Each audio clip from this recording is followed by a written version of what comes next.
Good morning, Ryan Grimm. It's so great to have you here, Krystal. If people are listening to this, they're like, that's not very funny. You're just talking to Ryan Grimm. But no, I'm indeed joined today by the one and only Krystal Ball. Thanks for being here. I would be happy to download Ryan's brain, but I'll do my best here. So we're going to start with updates this morning, Krystal, in the case of Kilmar Abrego Garcia. We have a lot to get to that happened over the last 24 hours. We're going to talk a little bit about some of the movement in the markets and developments in the trade war. Also developments in potentially an upcoming hot war, hopefully not, but Iran, tensions continue to escalate with Iran. There were some moves taken here in D.C. towards Trump administration officials who may not be on board with the administration's plan just yesterday, who ended up on administrative leave. We'll dive into all of that. Krystal, the story of the Ivy Leagues in this second Trump administration is heating up. Harvard is now pushing back on Donald Trump, and you will be shocked to learn that the Dems are in disarray, dare I say? Maybe. I don't know. Yes, they're always in disarray, but there's some interesting emerging data about how, first of all, the Trump 2.0 era plus sort of centrist capitulation has really shifted the Democratic base. Both against their leadership and also for the first time that I can certainly recall, a majority are saying they actually want the party to be more progressive. And AOC is, according to one new poll, really rising in the esteem of the Democratic base as like an actual potential national leader. So a lot of shifts happening there. And then we have Brian Goldstone on. He's written a really important, this is going to be a great show, written a really important new book about, we talk so much about the working poor. He digs into the working homeless, which is increasingly a reality. People who are doing everything they can, working full time, but because housing and rent is so expensive, they still cannot afford a home. And he specifically tells the story of a number of families in and around Atlanta. So I'm really looking forward to talking to him about this because obviously housing is just a central issue to everyone in the entire country. Yeah, I'm really looking forward to that as well, Krystal. Let's start with developments in the case of Kilmar Abrego Garcia. Yesterday, the judge in that deportation case said that she was going to demand information from the government judge. Quote, "We have to give process to both sides, but we're going to move. There will be no tolerance for gamesmanship or grandstanding." Now, we have a clip here of Abrego Garcia's wife speaking ahead of the hearing that happened yesterday in Greenbelt, Maryland, so actually not too far from Washington, D.C. We can go ahead and roll this clip. It's A1. I will not stop fighting until I see my husband alive. Kilmar, if you can hear me, stay strong. God hasn't forgotten about you. Our children are asking, when would you come home? And I pray for the day I tell them the time and date that you'll return.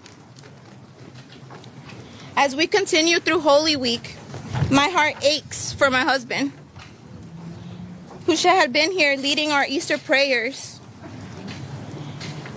Instead, I find myself pleading with the Trump administration and the Bukele administration to stop playing political games with the life of Kilmar.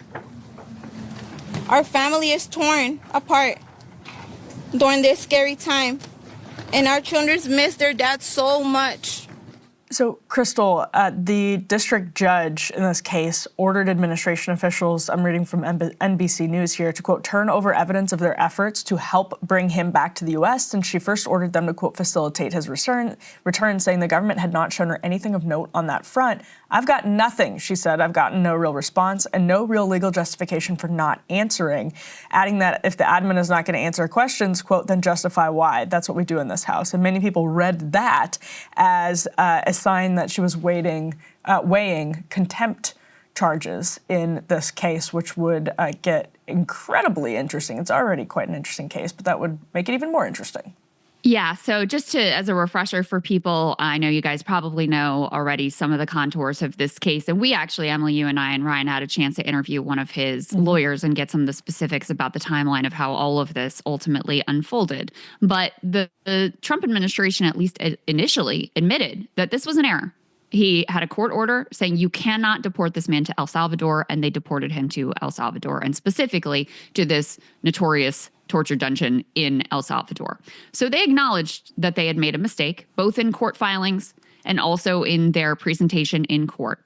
And their position was, we screwed up, but we're not going to do anything about it, and you can't make us. And that's been their official position. Now, over the past several days, led by Stephen Miller, they are now reversing course and claiming that, no, actually, this wasn't a mistake. This is the place where he should be. So they've had a rhetorical shift. But in terms of their court posture, the things that they said previously and attested to previously remain, that this was a clear-cut error, that he had an order barring his removal to El Salvador, and the administration screwed up when they sent him to this torture dungeon. So now where we are is the Supreme Court says you have to facilitate his return. They say, we want a clarification on this term effectuate that came from the district court because it could potentially conflict with the, foreign policy prerogatives of the executive. So we want a clarification there. The district court judge said, just facilitate's good enough. I'm just going to take that word effectuate out. Then she ordered the government to, on a daily basis, provide an update about his well-being and status and about every step they are taking to facilitate his return. The Trump administration has, at this point, done nothing to facilitate the return. Those filings, which are supposed to come in, I believe, at 5 p.m. every day, they've been late with them. They have not been sufficient in terms of what they are supposed to provide. They frequently, one of them just said, he's alive and he's in the sovereign custody of El Salvador, basically. So this judge has been, for a little while now, sort of building a case for potential contempt is certainly what it looks like. And if we put A5 up on the screen, this is the headline from Politico. Yesterday's hearing really was kind of a coming to a head kind of a moment after Trump had hosted Bukele himself in the White House, and they played this little game of Trump saying, I can't bring him back, and Bukele saying, oh, well, can't release him. Both of them acting like they're powerless, which obviously is utterly absurd.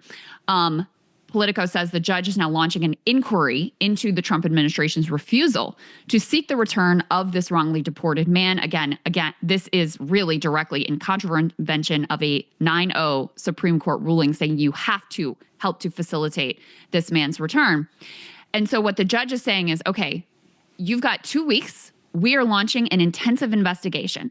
She even said, cancel your vacation plans. I don't want any messing around. No gamesmanship. She's giving she's giving them a chance to depose the government witnesses, people who have specific knowledge, to get them specifically on the record about what they know. And then it does seem like potentially this is building up to a finding of contempt. We have had many instances at this point, Emily, of this administration either really taking liberties with how they're interpreting judgments, with trying to skate by, of not really complying with judicial orders, but giving themselves some sort of rhetorical cover. And I think we've all been wondering, when does this come to a point where there is a direct clash between the courts and between the Trump administration? And I think this is the case that is heading to that point. The last thing I'll say, and this is going on a bit of a tangent, but the reason this case is important is because, and the reason why the administration is fighting so hard on this case, is because the moment you open the door to being able to bring people back from that prison, then it ruins their plan to be able to send people there, whoever they want, including, apparently, American citizens, with no due process. If the courts have any sort of say over what happens in that prison, then it screws up what they have been wanting to do, which is to use the Alien Enemies Act and whatever provisions, potentially the insurrection or whatever they want to do with regard to U.S. citizens, where they feel like if we can just get them on the planes fast enough, then we don't have to deal with the court system. We don't have to go through due process. They don't get to have their say in court. And we can just say, oopsie, they're already there. There's nothing we can do.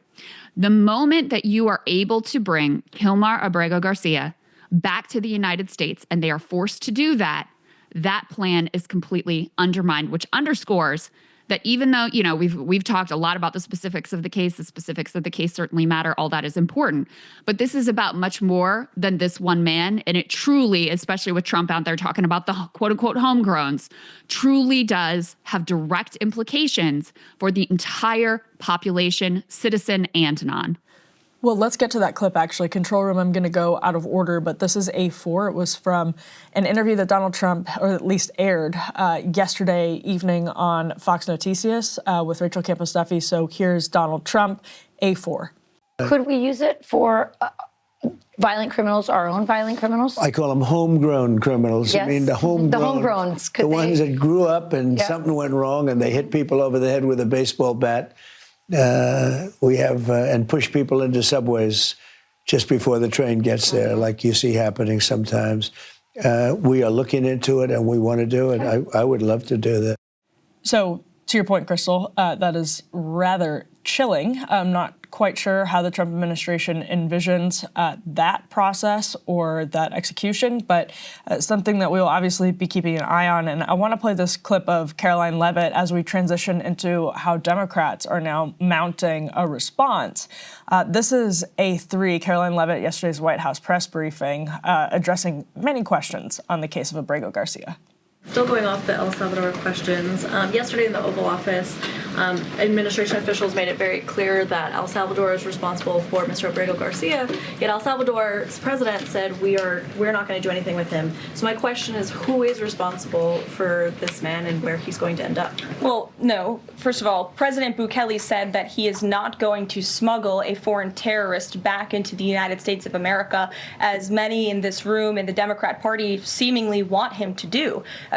Abrego Garcia was a foreign terrorist. He is an MS-13 gang member. He was engaged in human trafficking. He illegally came into our country.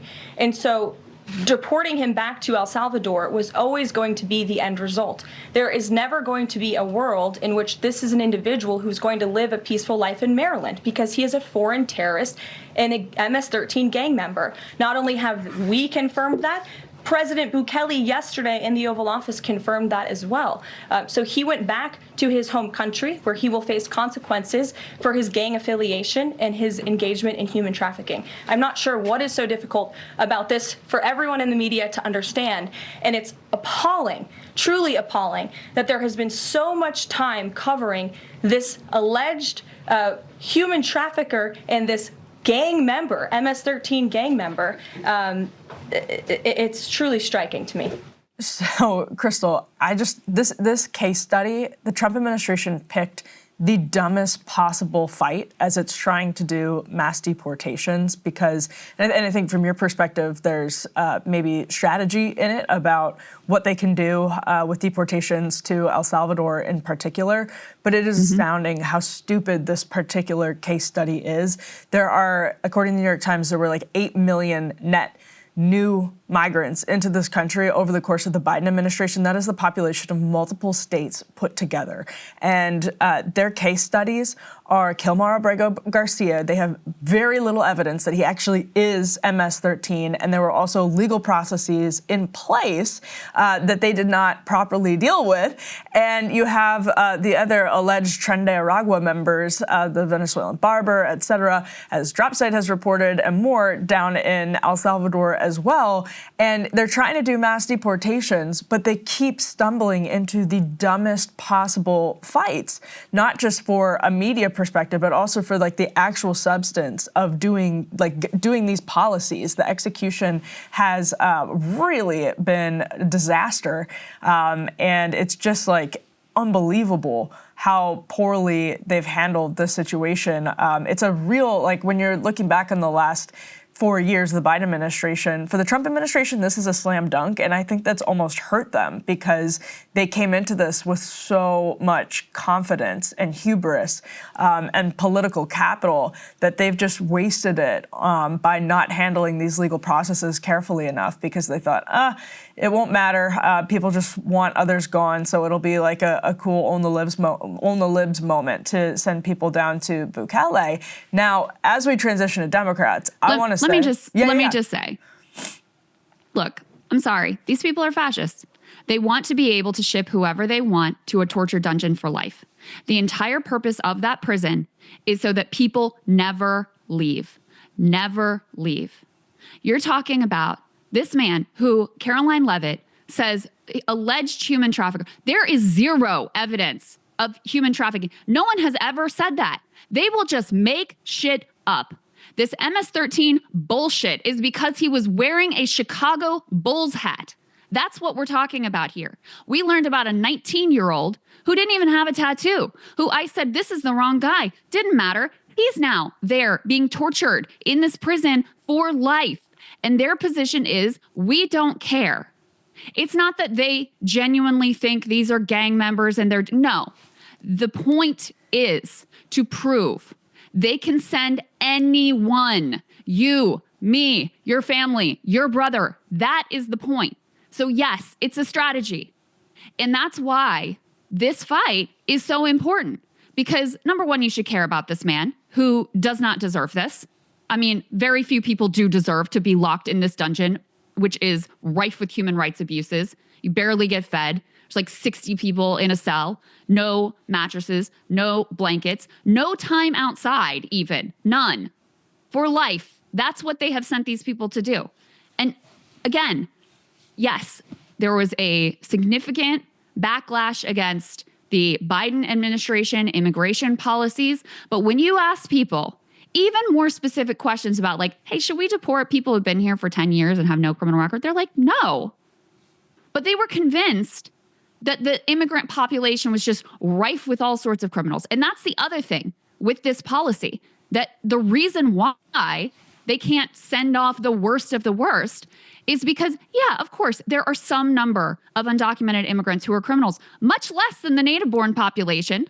And so it's not so easy to round up plane loads of criminals to make your big statement. So what do they do instead? They round up the gay barber. They round up this 19-year-old who's done nothing wrong. They round up Kilmar Abrego Garcia, who has a court order saying you cannot do this. And then they ship them off before anyone has a chance to say, well, are these gang members? Did they commit any crimes? We now know 90% of the people that they sent committed no crimes. 90%. So I want to be really clear about what we're dealing with here. It's not an optics problem. It's not a strategy problem. It is an authoritarian fascism problem. That's what it is. And so when Trump is out here saying the homegrowns are next, again, they're actually, when they've polled even on criminal American citizens being sent to this torture dungeon, people have said, no way. Like, why would we do that? But there is no reason you should have any confidence that this administration would truly send the quote unquote worst of the worst. Their worst of the worst is Andre, the gay makeup artist who was applying for asylum. That's their definition of the worst of the worst. We know the way that they're expanding the definition of terrorism to include people who dare say the wrong thing about Israel, people who harbor ill sentiment against Teslas, people who go to hands-off protests to push back against the insanity that they see unfolding in their country. That's who they want to use these powers against. And so, to transition to what the Democrats are doing and why they've finally somewhat woken up, you've got Chris Van Hollen, who's a senator from Maryland, and Kilmar Abrego Garcia, of course, was living in Maryland. And he said, you know what, I'm going to El Salvador apparently today. I'm going to El Salvador and I'm going to try to figure out what is going on. I'm going to try to get access to him. I'm going to try to talk to, diplomats, or if he can, the president of El Salvador himself. There are other efforts for other politicians to be able to go because they finally realized that this is part of a broader project. This is not just about this one man. And guess what? The people are on your side. When you ask people, do you want to deport and send to a torture dungeon an innocent man because of an administrative error and never get him back, guess what? You're going to be on the right side of those politics. Let's take a listen, A6, to Chris Van Hollen. I saw the comments of President Bukele, and I look forward to meeting with him. I've requested to meet with him. I reached out to the ambassador here to ask to meet while he's here. But I've also made clear if we can't meet here, I do intend to go to El Salvador to discuss the release of this individual who is illegally detained. Of course, President Trump could have just said, bring him home. Of course he could have done that. But this is an administration that has lied about Mr. Abrego Garcia, right? The vice president of the United States tweeted out that he had a criminal record. That was a lie. They're just lying. They've gotten caught lying. They don't want to admit it. And they have an obligation to bring him home. But I will say the president of El Salvador should not now take it upon himself to say that he is detaining him for one more day, because that is kidnapping. I understand that the Attorney General said that we would provide a plane to bring him home. So all the president of El Salvador has to do now is hand over and release an innocent man and let him come home to his family. And if we put oh, go ahead, Krystal. I was just going to say, and of course, if Trump asked Bukele, we need this guy back, he would be back. If Bukele went to the prison that he runs under a state of exception and said, we need this guy, of course he would be able to get this guy back. There were some women who we tried to send to, and a few individuals who are from other Central American countries. And Bukele said, no, we can't take women. We can't take these other people. He's worried about his relationship with these other Central and South American countries. So he sent them back as well. Like, they're playing this game as if we're idiots and we can't see what's going on here. So we can put the next element up on the screen. Other Democrats are doing what Van Hollen is doing reportedly, including Senator Cory Booker, and planning trips down to El Salvador, or trying to plan trips down to El Salvador. This is according to a new report from Axios. Meanwhile, the Trump administration, if we put A7 up on the screen, continues to your point, Krystal, lean very firmly into this case. Vice President J.D. Vance was mixing it up with actually Zed Jelani on X yesterday, going back. Richard Hanania too, I think. Oh, really? Was he tweeting at Hanani? Oh my goodness. Okay, he was definitely tweeting back and forth with Zed. In this particular exchange, Zed was making the point. He said, why do you say Abrego Garcia has no legal right to be here when the Supreme Court said the opposite, 9-0?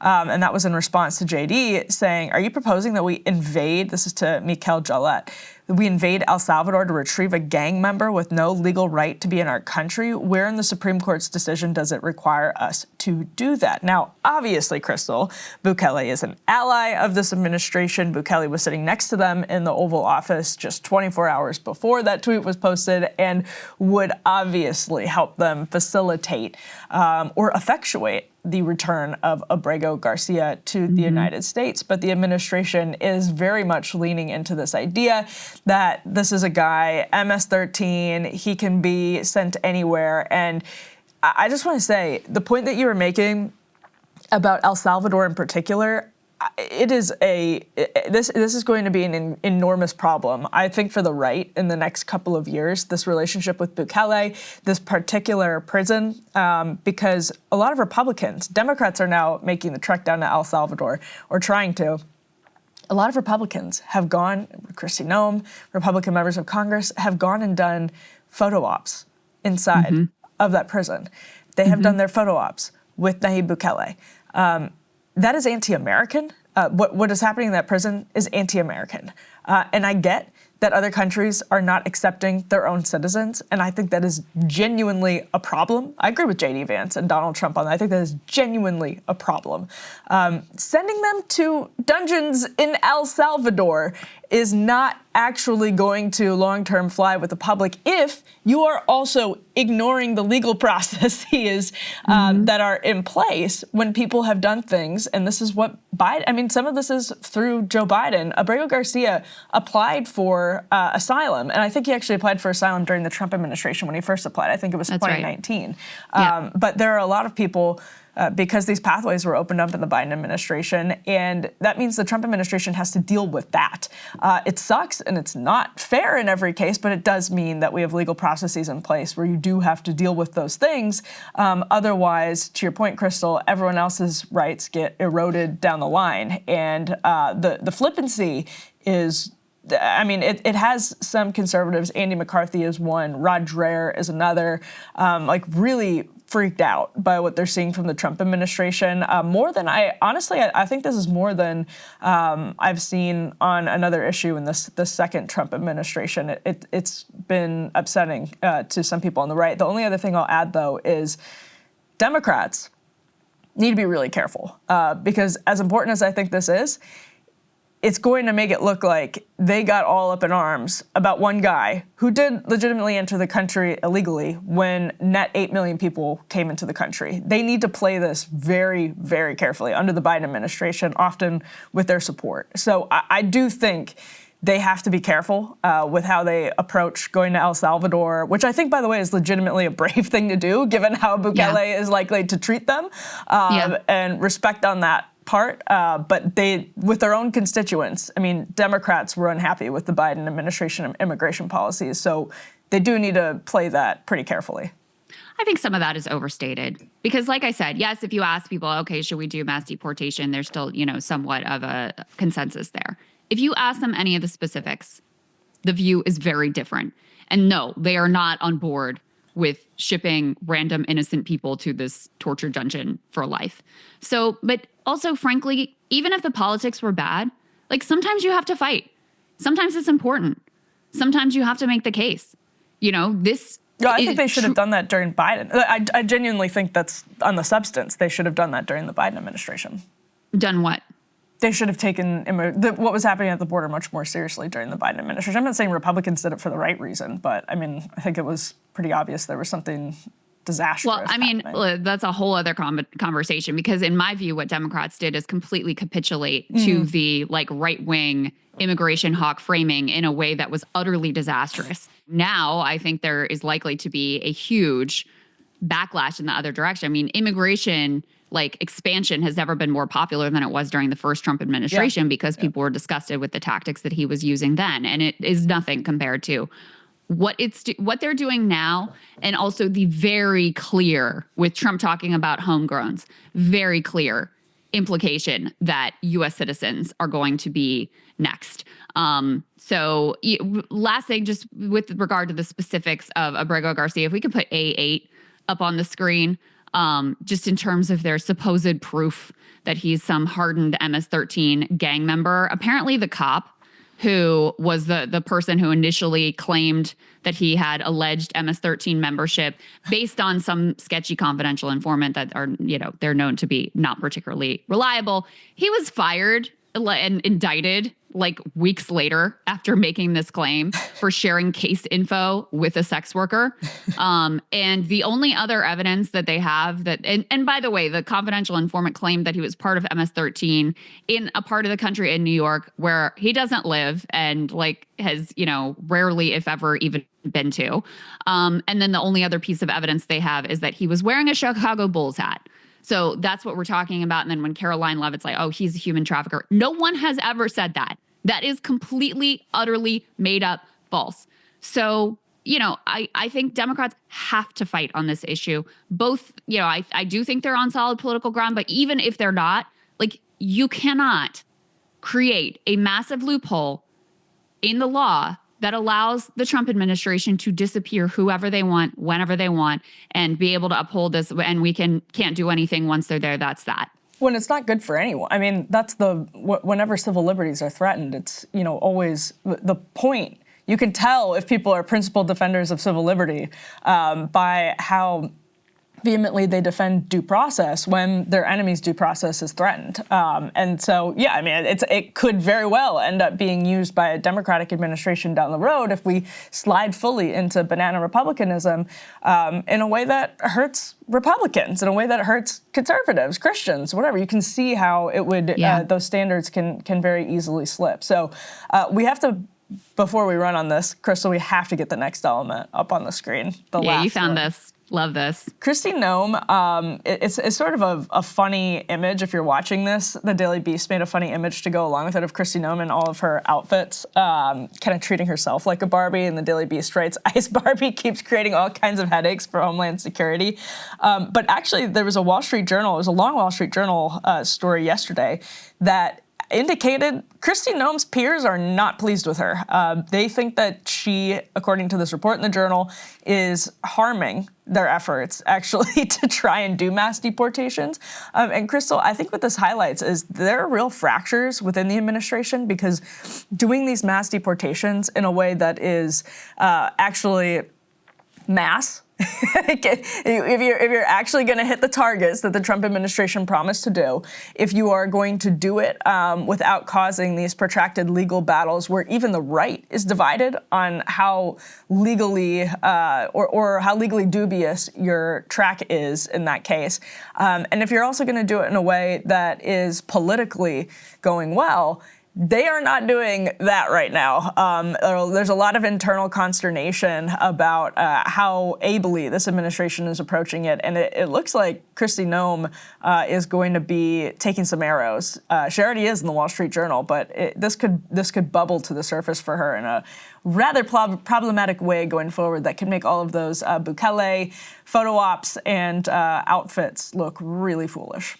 Yeah, I mean, she's playing dress up. Like, it's preposterous. She's just making herself look utterly ridiculous. Did you see the video where her, like, big-ass gun was, like, pointed at the dude next to her head, and he, like, takes a look at where her gun is pointed and, like, backs up sort of subtly? I mean, it's just, yeah, she's a ridiculous person. I mean, the Barbie moniker is actually accurate here because she has all these little, like, dress-up outfits. She's doing it to herself. Swapping in, you know, oh, she's doing her Coast Guard thing. She's doing her, she's got her ice flak jacket on. I mean, she had like a freaking ice, like the big bulletproof vest on in Manhattan, in like the streets of New York City. Like, girl, where do you think you are?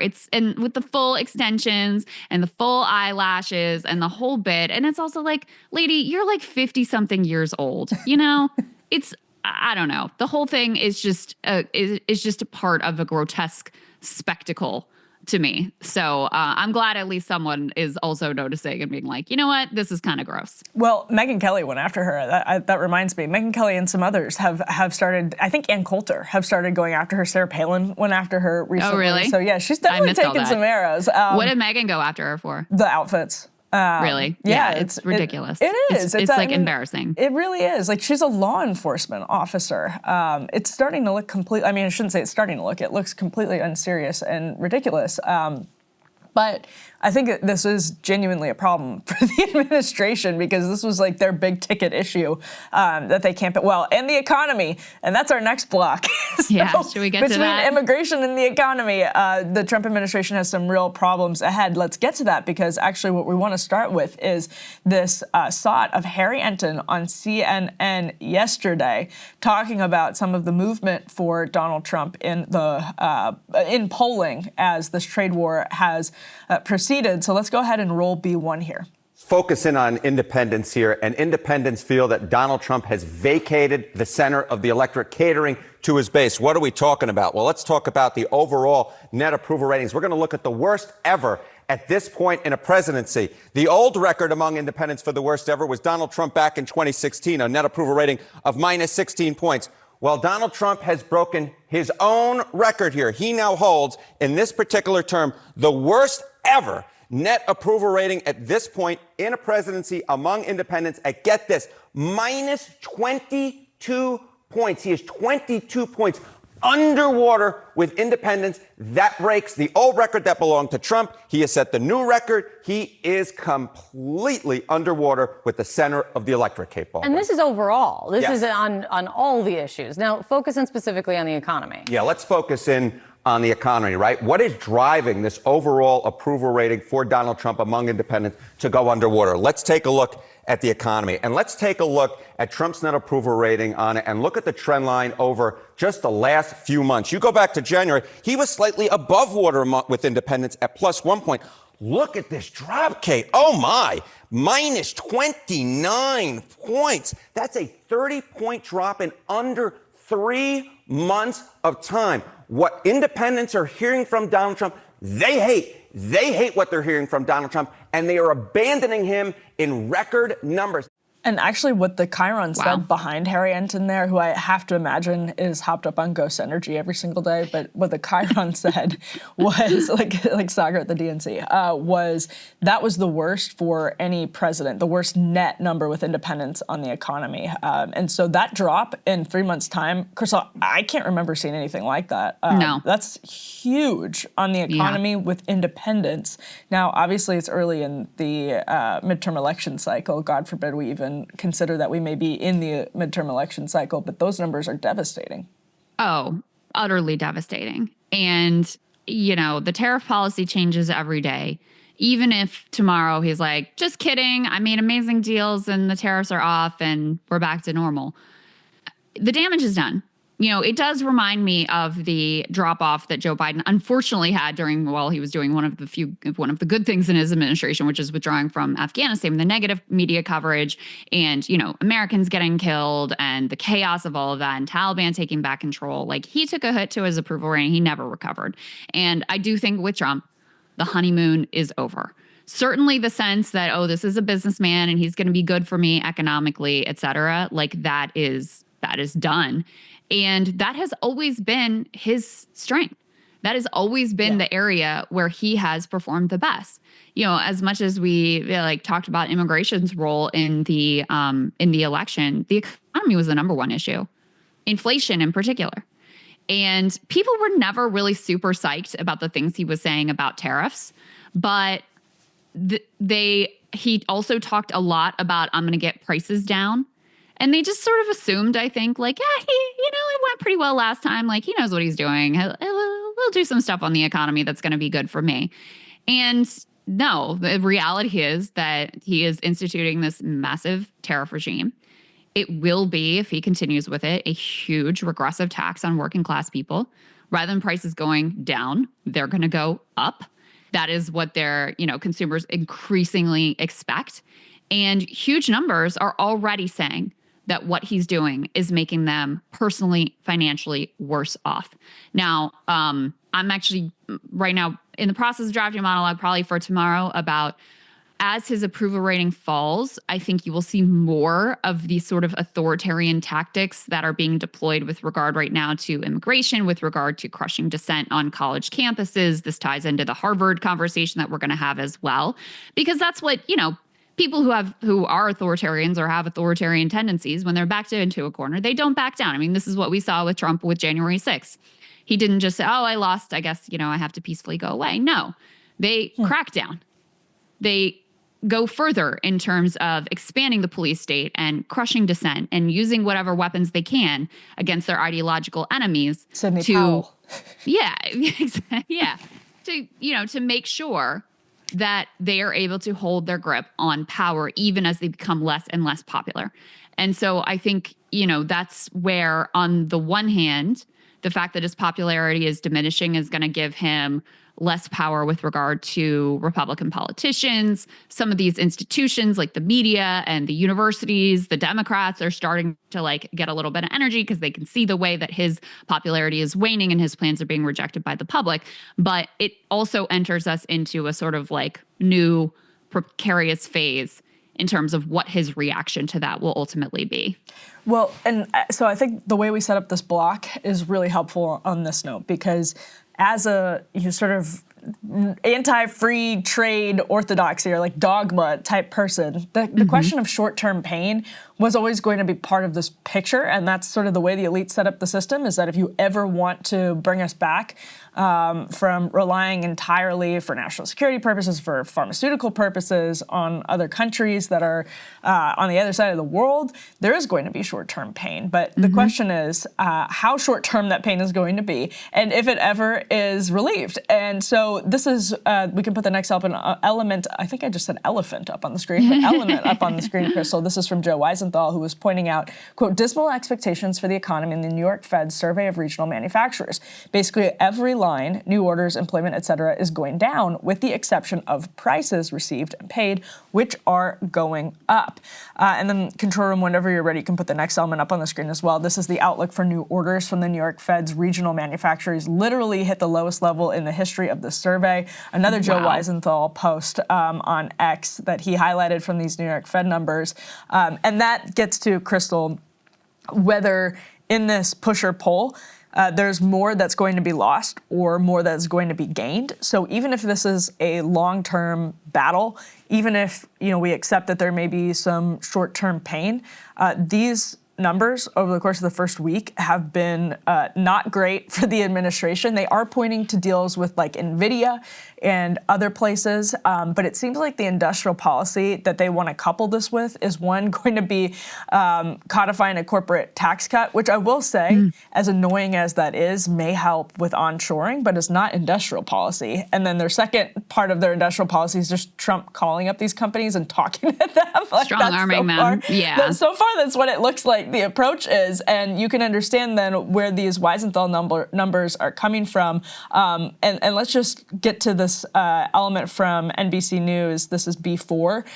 United Airlines, here's the headline, gives two 2025 profit outlooks, calling economy, quote, impossible to predict. So just the lead of the story, United Airlines maintained its full year forecast on Tuesday, but took an unusual step of offering a second forecast should the U.S. slip into a recession, calling the economy, quote, impossible to predict. Either way, it expects to turn a profit, NBC writes, but says the carrier warned alongside its first quarter earnings that a recession could drive down profits this year, but said booking trends are stable for now. And lastly, Krystal, this next element from Newsweek, this is according to Chinese media, I should add, but this is from Newsweek saying that Greenland's foreign minister has said it is seeking deeper cooperation with China and potentially a free trade agreement, according to China's state news agency, Xinhua. So all of this evidence points to a very, if this is a period of temporary pain, Krystal, it is going to be an enormous period of temporary pain, and the signs that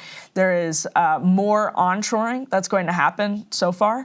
To offset the people who say we are actually going to bet on China or we are going to bet outside of the United States because the United States, is not a safe haven for us right now. We don't feel confident that we can make long-term investments. It doesn't make sense to us to do that.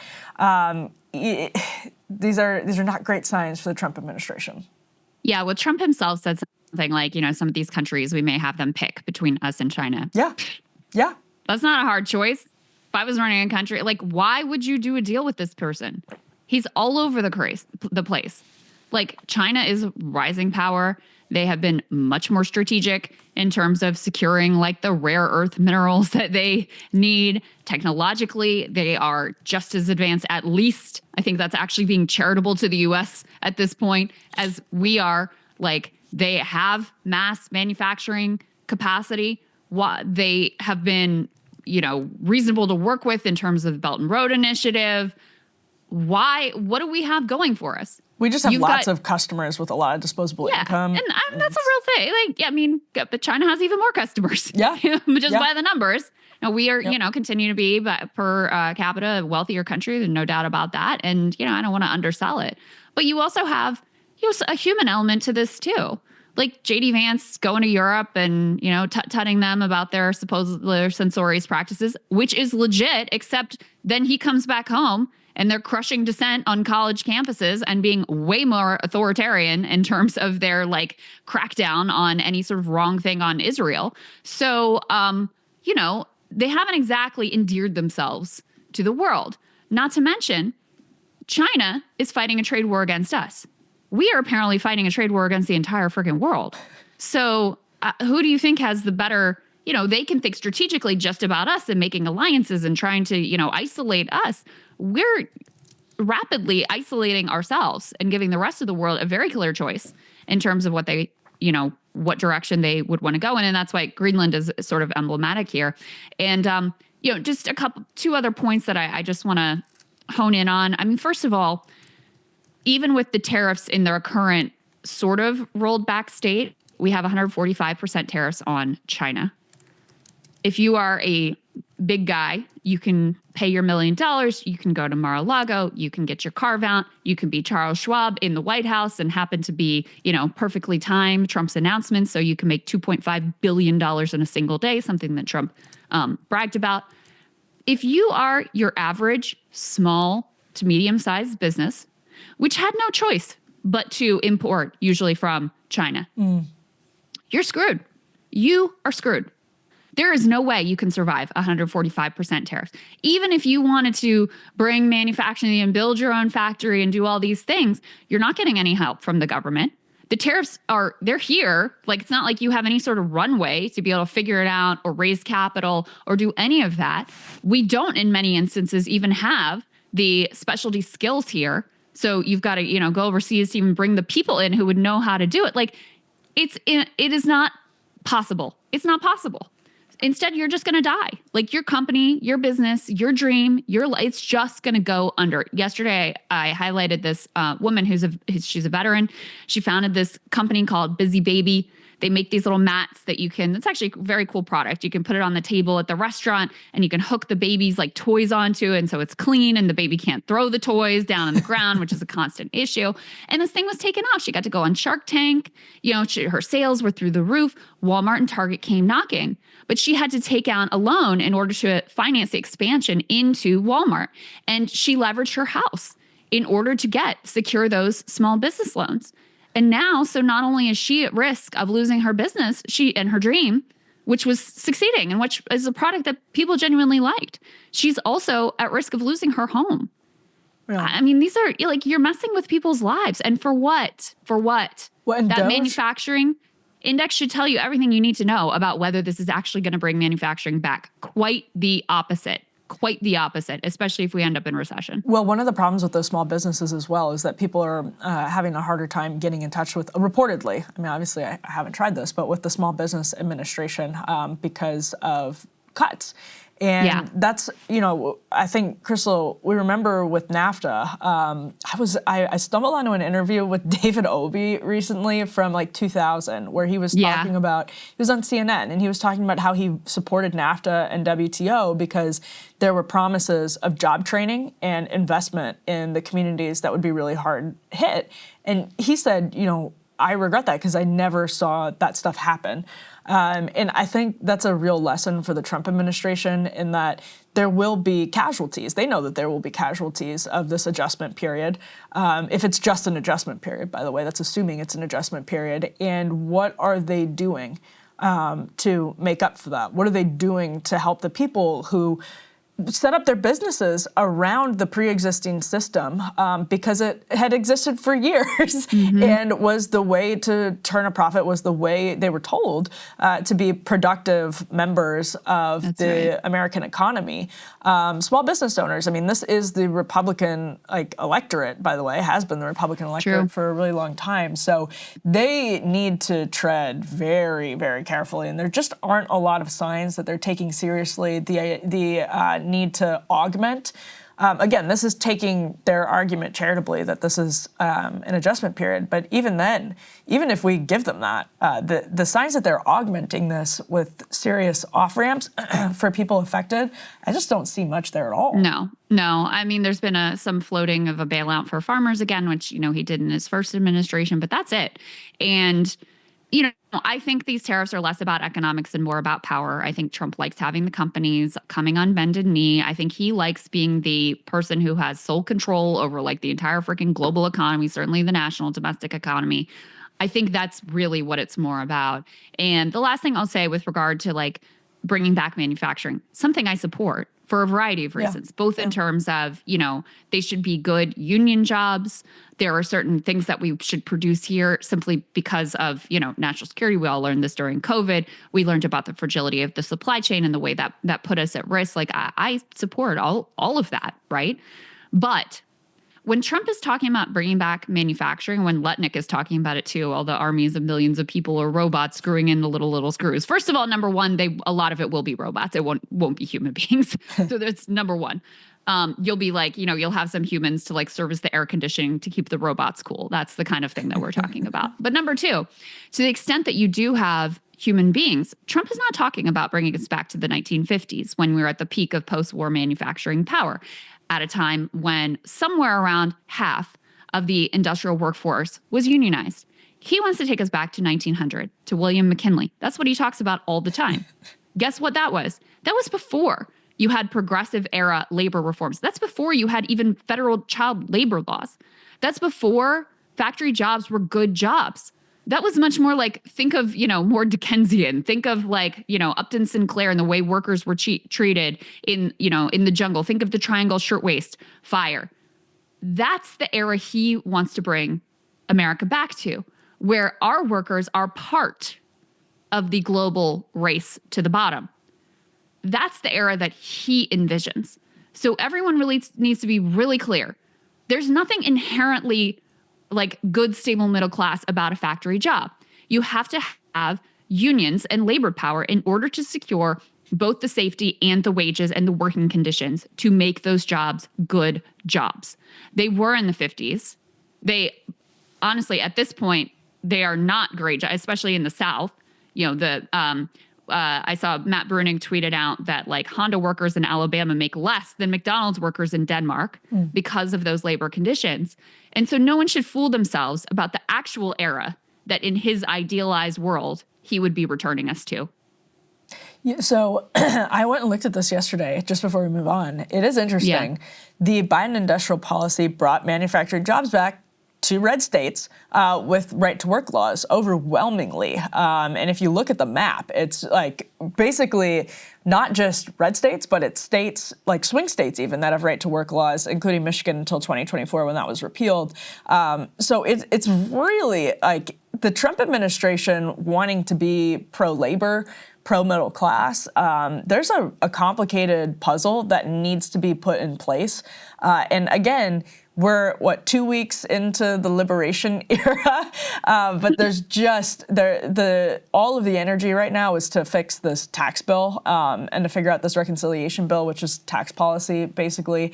And, I mean, that'll probably have an expanded child tax credit, but that's about it when it comes to, like relief for middle class, working class families. And there's not a lot of policy momentum at all. And again, maybe that'll change, but there's not a ton of evidence of that right now. It just, as someone on the right, I just don't see a lot of energy on that right now. And Krystal, we should play this Bill Burr clip because it's really something. Yeah. Here's Bill Burr on his podcast. David Sirota actually pointed this clip out. We can go ahead and roll B6, Bill Burr addressing the economy over the course of the last couple of weeks. This whole idea that other countries stole our jobs, like our factory jobs and all that, as far as I remember, that's not the case. Here's a little quick history from someone who doesn't read a lot. In the 1800s, during the, what was that period called? The Industrial Revolution. They had like kids working in factories, like fucking 12, 14-hour days, like 4 or 5-year-old kids in dangerous situations. And people weren't making any money. And the one guy who owned the factory was keeping all the money. The working man finally has enough. They start organizing unions. The robber barons hire police, the army, all of these people to come in and kill these people in riots, crack their skulls, do unbelievable sorts of damage to them to try and force them to go back to work for sweatshop wages. These people died, were maimed, catastrophic fucking injuries so that we could have a decent wage in this country. And they had unions and all of that. So then there was like a 40, 50-year period where being a middle-class person, middle-class white person, was the dream. It was eventually these corporations just got sick of dealing with these unions and their hard-nosed negotiating and all that. And then they just said, well, fuck you then. Keep your union, keep your factory. We're leaving. And they took their factories outside of the U.S. and went back to 1800 wages. What the fuck? You should be making those things here. And then what the corporate guy said was, well, we would make sneakers here, But if to pay the American worker and everything, the sneakers would then, instead of costing $50, they'd now cost $700. And I was always thinking, why? It would cost $700. I can't afford that. And what it really was they weren't going to lose the profit of sweatshop labor. So if they came back to America, we weren't going to work for that. So, and they weren't going to lose the profit of sweatshop labor, so they were going to pass it on to the consumer. Easy to see why Bill Burr is popular, Krystal. Yes, he needs to run for president. I'm not even kidding. Have you heard anyone else, any Democratic politician explain it as well as him?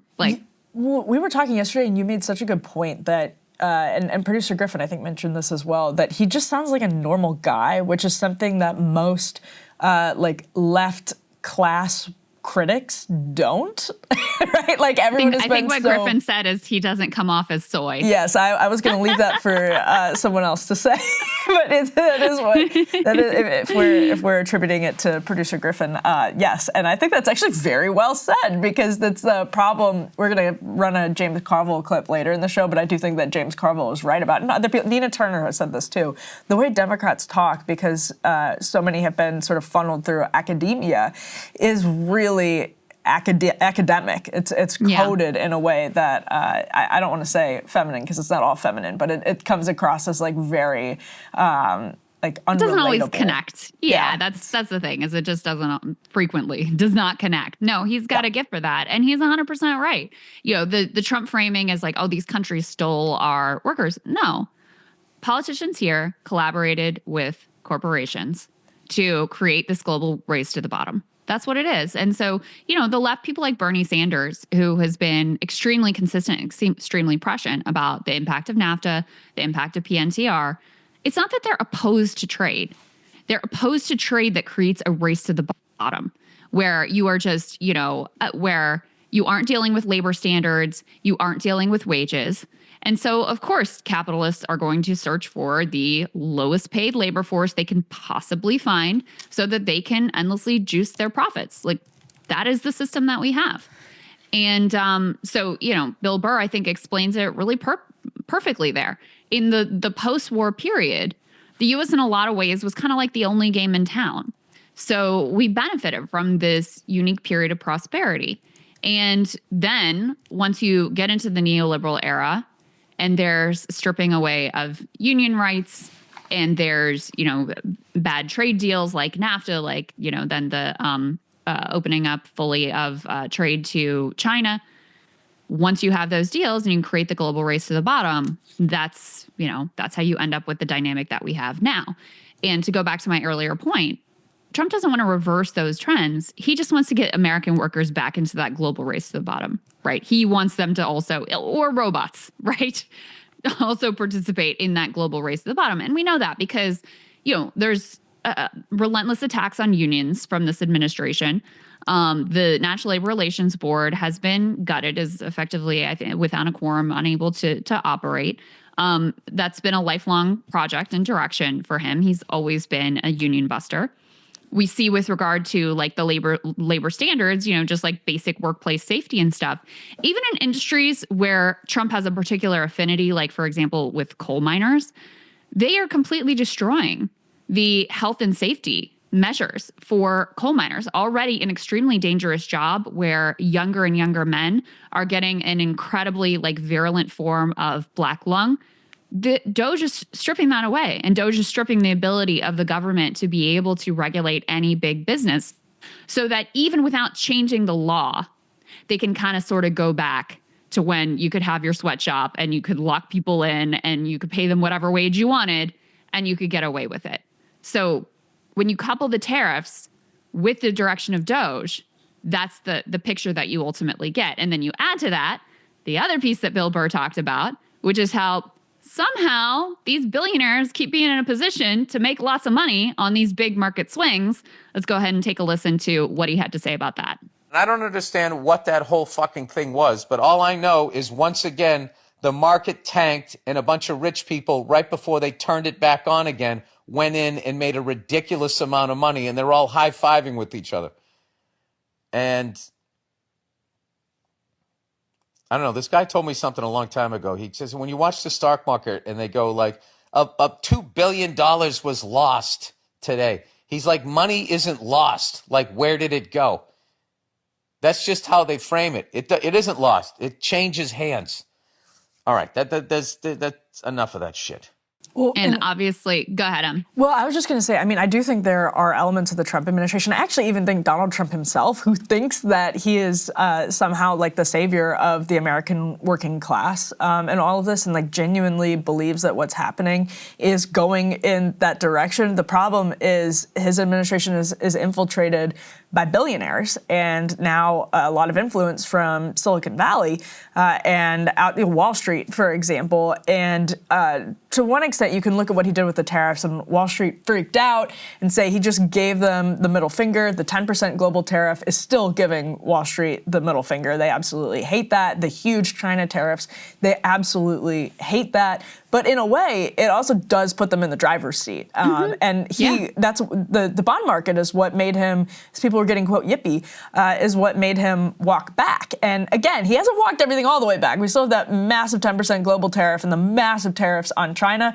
Nobody in the business community wanted that. But what happens next is really critical for Donald Trump and for people in the administration who want to, genuinely, it's people on the right who say these are our voters now, and let's just attribute to them political motivations and say we are going to lose these voters back to Democrats. We're talking about that later in the show, how Dems have taken their Fighting the Oligarchy tour to really, really big audiences, increasingly big audiences. So even if they're politically motivated and they look at that, you have to then step back and say, well, why is Howard Lutnick behind the scenes the operator here? Why? That's interesting. He seems to be the one that's making the deals. Didn't he just get off the street? Has he been in Washington long? Yeah. Well, and I mean, it wasn't infiltrated by billionaires. Trump is himself a billionaire, and he brought a bunch of billionaires to be around him. I mean, the tariff policy is clearly all him. Clearly all him. Definitely. It is absolutely all him. Yeah. And his advice, Scott Besson is like putting his game face on and going out and defending it. And that's his job, is to be a sycophant. That's all these people's job, is to be a sycophant and go out and defend whatever the Mad King does. But there's no doubt the tariffs on penguins and this ridiculous formula and the whole chaos of the whole situation, that is all 100% Trump. Yeah. And where I thought you were going with them being in the driver's seat is they're in the driver's seat because if you are a well-connected CEO oligarch, you get to be the one that's, these auto part this is really a problem for us, or you could be NVIDIA and get your exam, or you could be iPhone. I mean, think about this, these high-tech components that actually we really should have, and under the Biden administration did have some concerted policy, industrial policy to reshore here and manufacture here. Those are the pieces that are getting the exemptions. Yep. Meanwhile, this lady's busy baby mat, American consumers just will not be allowed to buy it. She's going to look for markets all around the world to sell her product, because not only can she not make it here, she won't be able to sell it here because of 145% tariff. Yep. So, and people will notice that. Yeah. And then on the insider trading piece, not only did you have the Charles Schwab and some other billionaires there the day that Trump sends the market soaring with a single tweet, and he brags about Charles Schwab making $2.5 billion on the day. Real Main Street, Main Street over Wall Street guys, and right? Post, good time to buy. I guess you could make the argument that that's actually very egalitarian, but yeah, what a day that was. And then, we're looking at Marjorie Taylor Greene bought a bunch of stock on the day. And you're like, okay, and this is the problem with having one person in sole control of this massive economic nuclear weapon, you single-handedly can move the market up and down in huge ways. And so then it's, okay, well, who knew you were going to do that and stood to profit? And we know that this administration, Trump's got his shitcoin and whatever, and his development properties all around the world. They are extraordinarily corrupt, nakedly corrupt. So I would be shocked if people weren't out there trading and making billions based on these monarchical announcements that are coming down on high on a day-to-day basis. Now, some people are theorizing that's the whole point of the policy. I'm not there. And I think the whole point of the policy is more about Trump's power, which I guess is sort of related to that. But I would be shocked if there weren't insiders who were trading based on knowing like 10 minutes ahead of time, an hour ahead of time, what was coming down. Because, that's the MO of this administration. That's what they do. Well, and Trump gave everyone cover with his good time to buy post on Truth Social, because it'll be, and they knew that. I mean, if you're somebody who's really into trading on this, like, it'll be impossible to prove that this was motivated by inside knowledge, because it'll be impossible to disentangle. Well, here's this vague Truth Social post from the president. I just had the sense that when he posted that, it really was a good time to buy, or it really was a good time. There were a bunch of purchases, though, betting on the markets to go up before, like 10 minutes before that post even dropped. But you're right. I mean, are they going to be able to track it back? Also, we're relying on Trump's SEC to track this out. Like, come on. They're going to get away with whatever they want to get away with. But everyone should be clear about, while, small business owners are getting screwed and consumers are having to dye potatoes because eggs are too expensive and they're worried about prices, et cetera. While all of that is going on, Charles Schwab's making $2.5 billion somehow, and he just happens to be at the White House that day. Well, and all the spokespeople for this policy in the administration, and this is for all of the dunking on Peter Navarro, who is genuinely an odd man. Their other spokespeople are billionaires or multi-millionaires. And increasingly Trump is one thing. He's obviously like a singular figure. He can, wear a multi-$1,000 suit and give helicopter rides to kids at the Iowa State Fair, and people will still connect with him more than any other Republican politician, even if they roll up their sleeves. But these other guys don't have that. It just doesn't hit the same way. And that, if you're messaging this trade war as, Wall Street veterans who are worth multi-millions yourself, it's going to start to wear really thin. Or the public's patience for that is going to start to wear very thin. Already has, I would say. Yes, as the Harrington polling numbers showed, to bring this block full circle, Krystal. Let's move on to Iran. So we can put C1 up on the screen. This is a tear sheet from Axios. This is a Barak Ravid story. The headline is Trump holds Situation Room meeting on Iran nuclear deal negotiations. Trump reportedly held a meeting yesterday morning in the Situation Room about the ongoing nuclear deal negotiations with Iran. The high-level meeting with all of the Trump admin's top NatSec and foreign policy officials was focused on discussing the U.S. position in the next round of talks planned for Saturday, according to those sources. Now, those talks are being led by Special Envoy to the Middle East, Steve Witkoff, who is somebody that Donald Trump trusts very, very much. According to this Axios report, quote, J.D. Vance and Steve Witkoff think diplomacy could lead to a nuclear deal and think the U.S. should be ready to make some compromises in order to get it. Other senior members of the administration, including Rubio and Mike Waltz, are highly skeptical and support a maximalist approach to the negotiations. Krystal, interestingly enough, we've started to see the argument, actually Eli Lake made this argument in the Free Press yesterday, that what is emerging from the Witkoff camp looks a hell of a lot like the Iran nuclear deal negotiated by the Obama administration that Donald Trump sort of famously scrapped. And I've started to see arguments from Iran hawks that are appealing to Donald Trump on this basis, saying, do you want to look like you are Obama, that you are just copying Barack Obama a couple of years later and trying to kind of goad him out of the deal that Witkoff seems to be intent on getting? Witkoff himself walked back his comments about nuclear enrichment, saying at one point that, Iran could do minimal levels, that they would be limited to certain levels of nuclear enrichment, and then within, I think it was like 24, 48 hours, saying no nuclear enrichment. So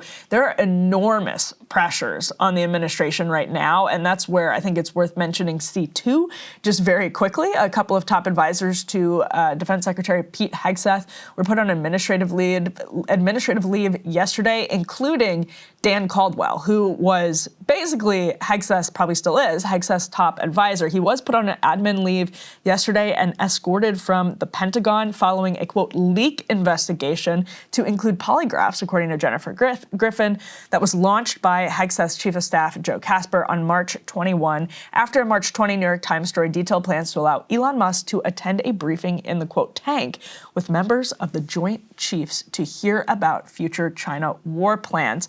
Caldwell, Krystal, is a guy who comes from skeptical sort of Koch world that has always been very critical of the foreign policy blob, meaning he has always been critical of hawkish neoconservative approaches to Iran policy. And another top advisor to Hegseth seemed to suffer a similar fate, according to Jennifer Griffin and other reporters yesterday.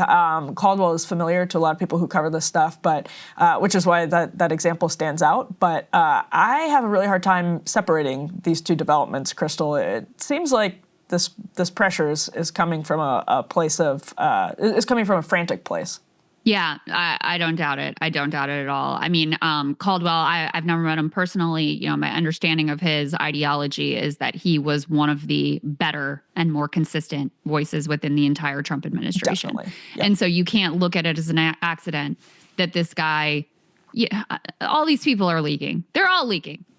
But this is the one that you're going to point to, oh, we can't have this guy around. Come on. Right. I mean, it feels very targeted. I don't know anything about the other dude that, also got caught up in this or what his ideological inclinations are, but especially as these Iran negotiations are heating up in a way that could be encouraging. I mean, the fact that there's direct negotiations going on, the fact that you have someone who's as pragmatic as Witkoff has seemed to be, who also, by the way, has come under fire significantly from some of these same types, it's pretty clear there's a massive internal battle being waged here.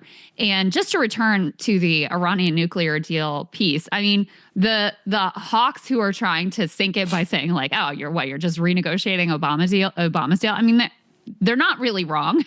I do think that the Trump administration is kind of realizing that the JCPOA, it actually was a good deal. Iran was actually complying. And they're not going to be able to get something that's a lot better than that, because when Bibi came to town, his whole plan was to convince Trump, you need to push the Libya model on Iran, which, of course, no country in the world is going to go for the Libya model after watching what happened to the Libyan leader, Muammar Gaddafi, who was murdered on camera after following the quote-unquote Libya model. Something that Trump has talked about before, by the way, when he was trashing John Bolton and saying that he was pushing the Libya model for North Korea. So he knew, at least at one point, that direction was a complete non-starter. Iran is not going to agree to the quote-unquote Libya model, but that's what Bibi Netanyahu was pushing specifically to try to blow up these negotiations.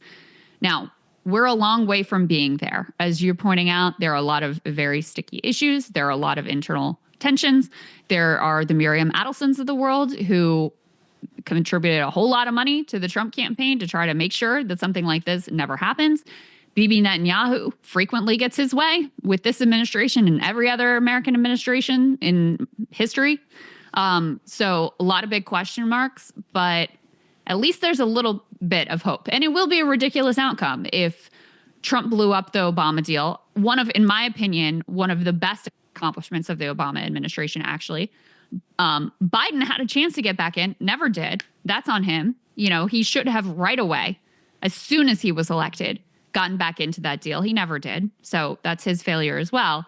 And then it would be ironic if Trump but good, do it, please do it. If Trump ultimately gets back into the something very similar to the original Obama JCPOA deal, I have no doubt he can message it as this is totally different and this is way better and art of the deal or whatever. Fine, whatever your ego needs, go ahead and do it. Well, and there may be some argument there that the sort of regime's the regime's credibility with its own people, they may make an argument that the economy is really weak and that it's weakened the regime's hold over its own people, and so maybe it makes more sense now. But that's actually the argument that some hawks are using the other way around, saying Iran is especially vulnerable right now.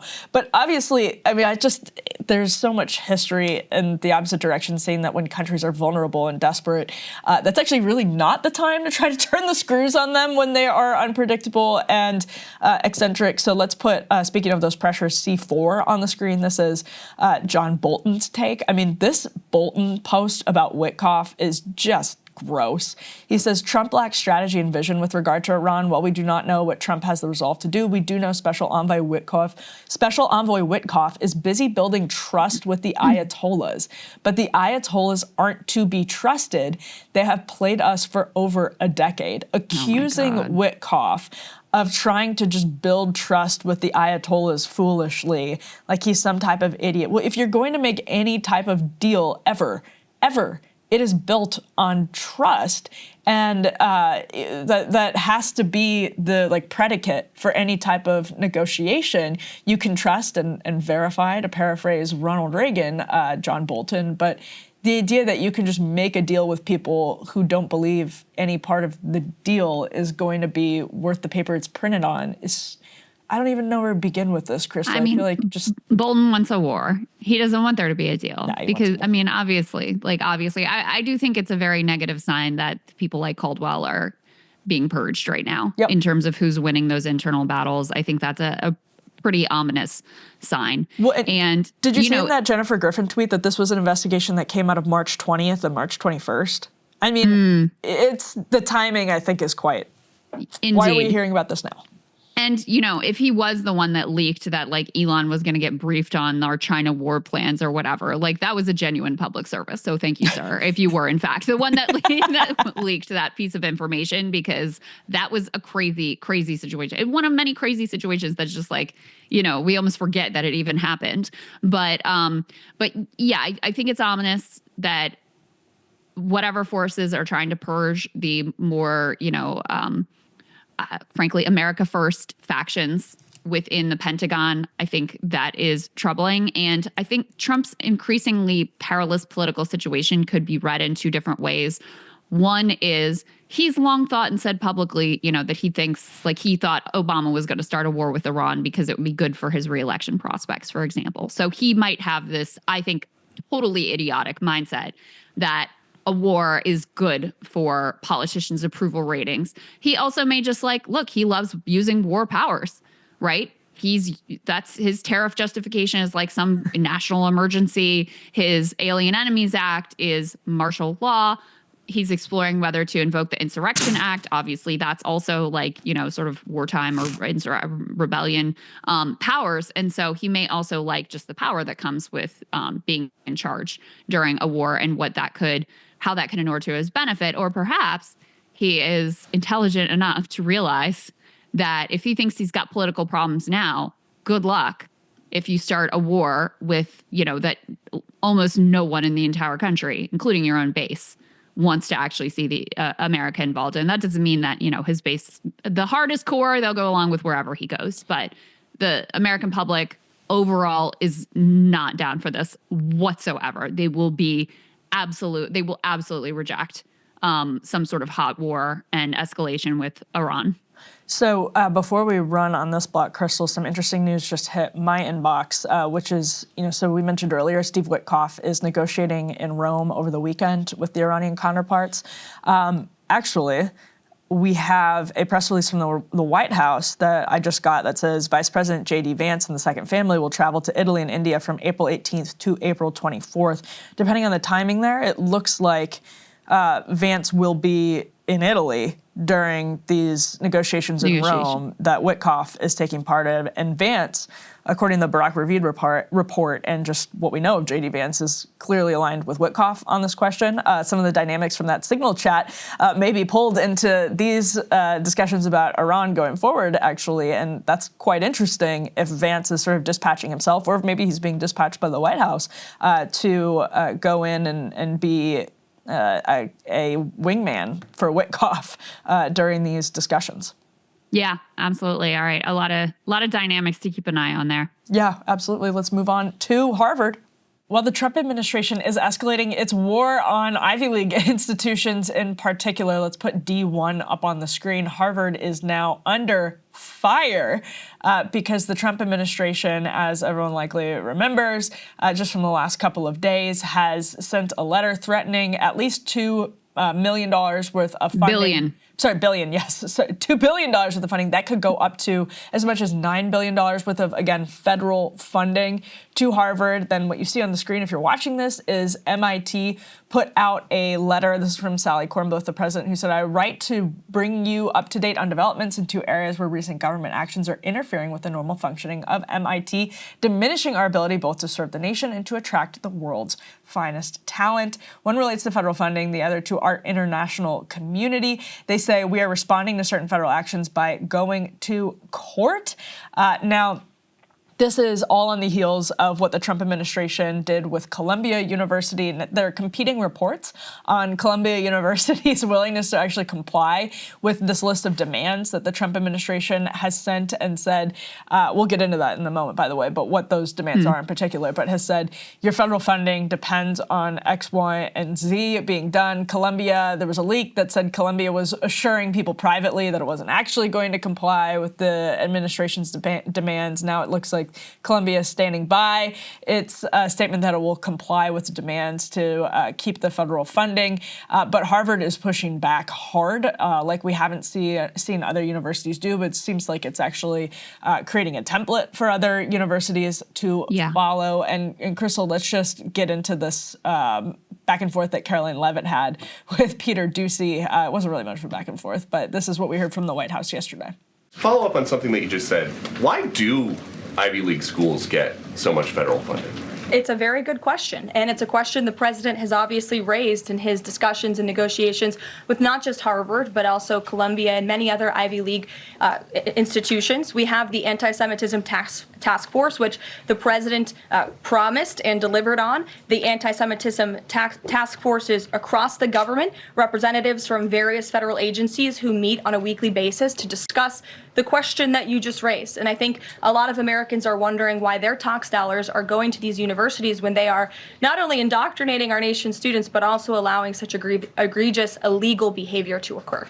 And here's a post from Donald Trump on Truth Social. Yesterday, he weighed in once again. Perhaps Harvard should lose its tax-exempt status and be taxed as a political entity if it keeps pushing political, ideological, and terrorist-inspired / supporting, quote, sickness.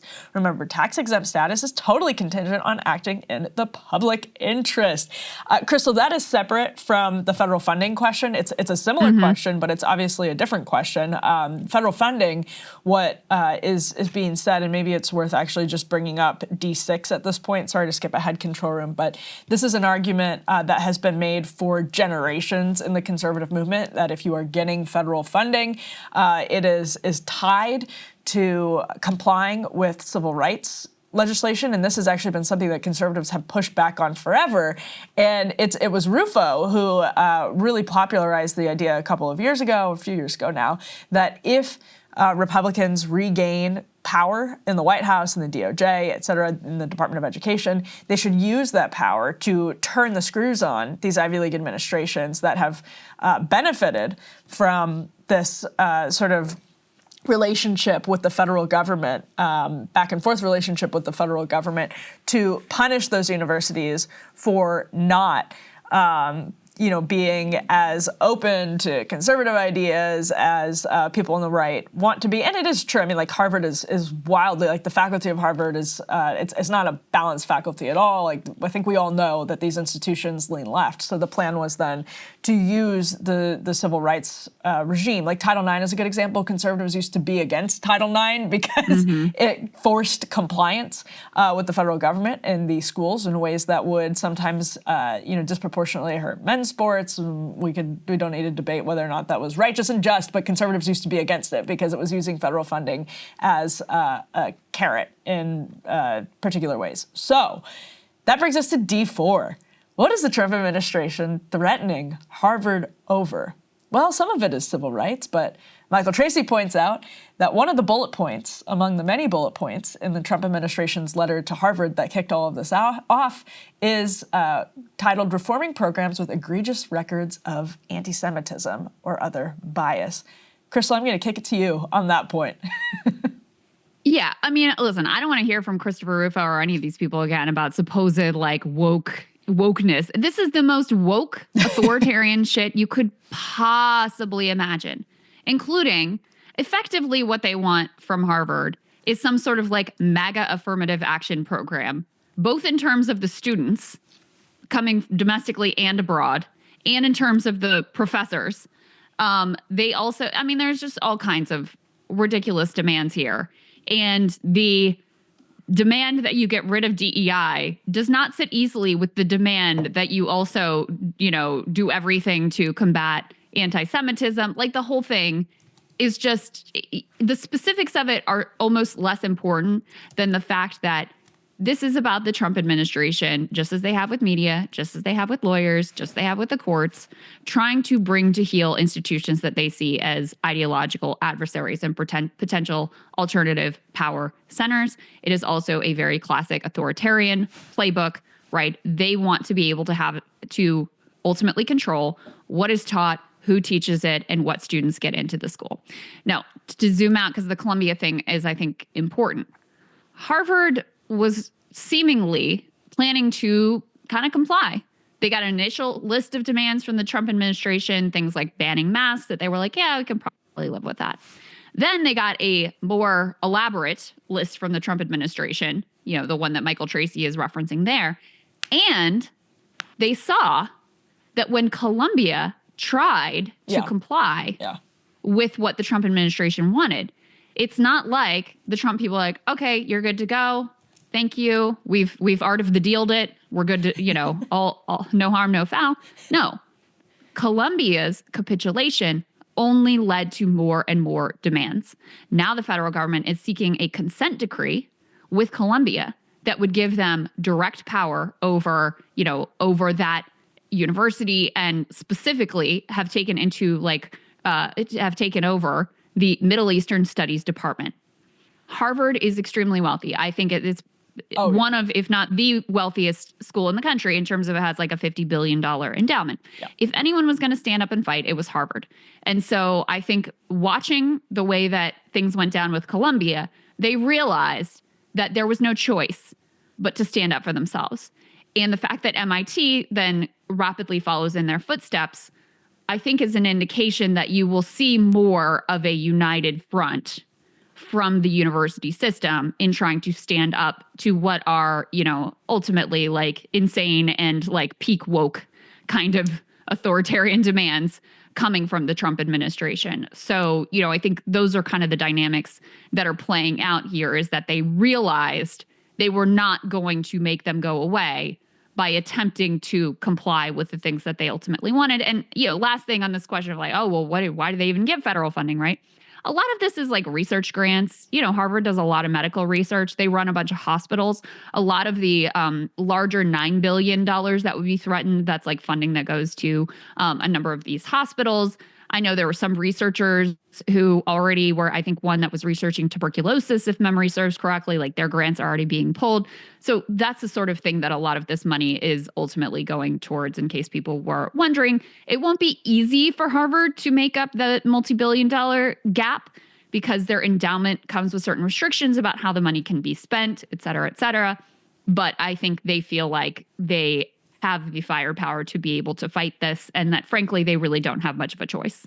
Well, I mean, some schools take the funding and put in lazy rivers, which is genuinely a serious problem. They take the research funding, and then they have these big endowments, and they keep, using tuition, jacking tuition up for stupid stuff that gets them up on the U.S. News and World Report list and attracts more students, or doesn't attract more students. But I think the Trump administration's definition of anti-Semitism is obviously woke, and it is obviously undermining what, listen, as a conservative, I think is a very righteous cause, which is to scare the living daylights out of these universities that have done, I think, a very poor job preparing people to enter our society after 4 years of education at supposedly the best institutions in the world. Rufo is right. Like, he's run down these examples of where Harvard in particular has engaged in actual discrimination by the definition in our civil rights legislation and in our court system. And that is something that, again, was used repeatedly during the Title IX battles of roughly the last 10 years. The Obama administration, we don't have to get into all of this, but this has been going on for generations, used federal funding as a way to get sports to change their policies about men's and women's, schools to change their policies about men's and women's athletics and locker rooms and bathrooms and all of that, which I think brought conservatives to their sort of boiling point, and that's where you saw this new momentum come from to actually do these things. I think that's, Rufo has pointed out a lot of DEI coming from all of this, and DEI can be used in a way that is not in compliance with federal discrimination laws. So again, like schools like Hillsdale have had to operate without federal funding forever so that they didn't get the ideological coercion. I always think that that's the best model, even if it's sad that we can't fund public universities in a way that's ideological. I mean, maybe we can, but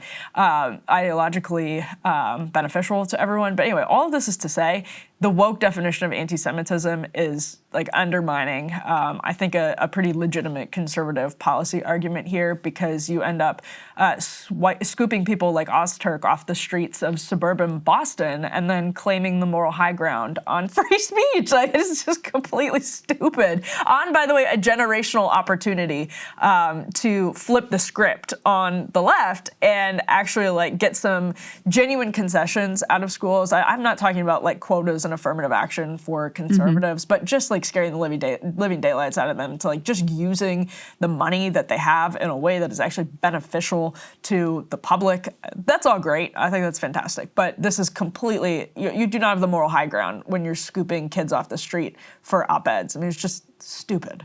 Yeah. Well, and I mean, a lot of the, like, the lazy river and the fancy dorms and athletic facilities or whatever. I mean, we know what that's about. That's about attracting rich students. Mm-hmm. That's what it's about. Yep. It's a market capitalist who can pay full tuition kind of a situation where, who can not only pay full tuition, but are then going to be in a position, them and mommy and daddy, to help to continue to fund the endowment.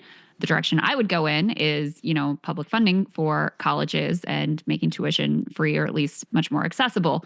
But, certainly the cost of education is a big issue. This has nothing to do with the cost of education.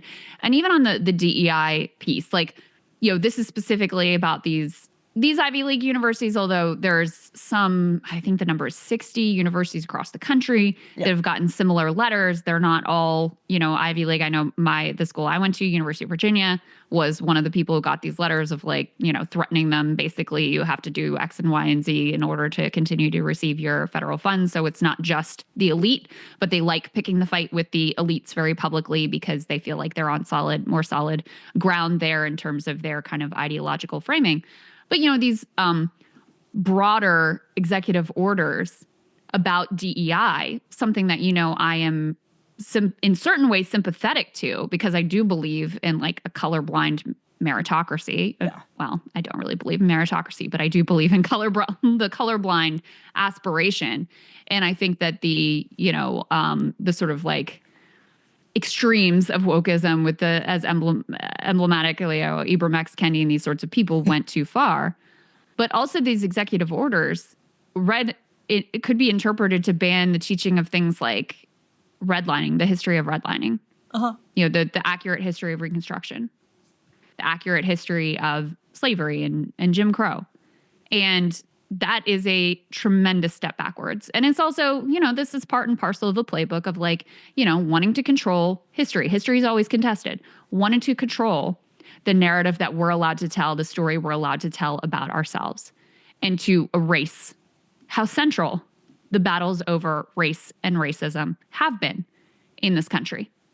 And so, this is a little bit removed from the Harvard example, but I see all of these things as connected to an attempt to, they'll use language about, we want it to be neutral. No, you want a certain narrative to be taught. You want certain students to be allowed to attend. You want like MAGA affirmative action, both in terms of the students and the professors. You want to control these. This is not about academic freedom. This is the polar opposite of that. This is about this administration specifically wanting to control these institutions in terms of what they can teach, how they can teach it, and who they can teach it to.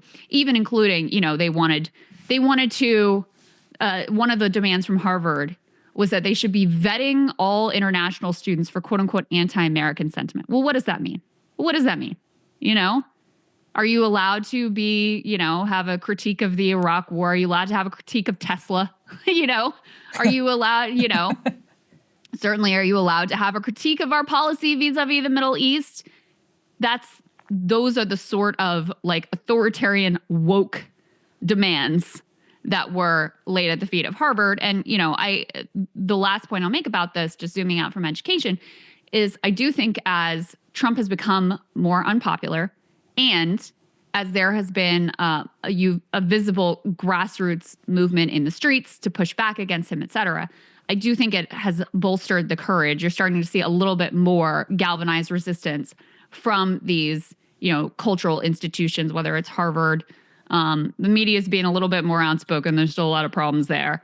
Some of the law firms are now getting together and fighting back. You see certainly the courts are starting to take a harder line. Democrats are getting a bit of a spine. That's, you know, we're about to talk more about the Democrats in the next block.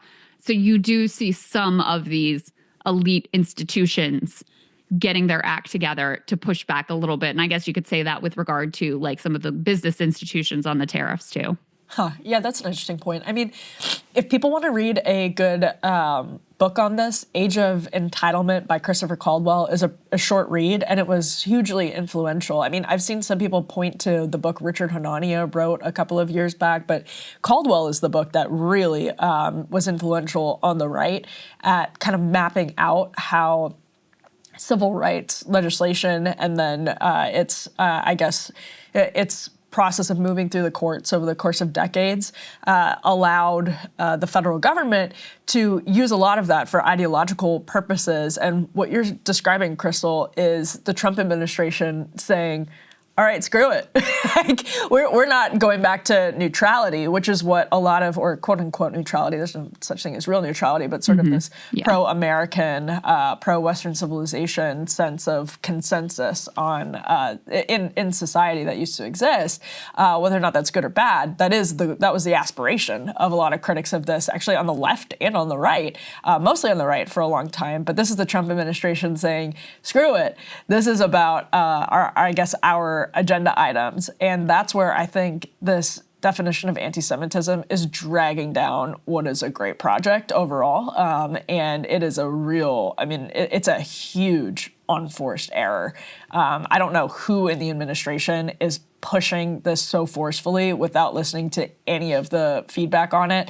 I actually, I agree with what a lot of Christopher Caldwell outlines in Age of Entitlement. But man, I don't know how you can approach this issue as, you know, it's like we were talking about earlier in the show, J.D. Vance going to Munich and then being the vice president and talking to the UK about speech policies or the EU about speech policies, and then being the vice president of an administration that is defending scooping kids off the street for op-eds against Israel. I mean, it's just, this is like a generational opportunity for people on the right.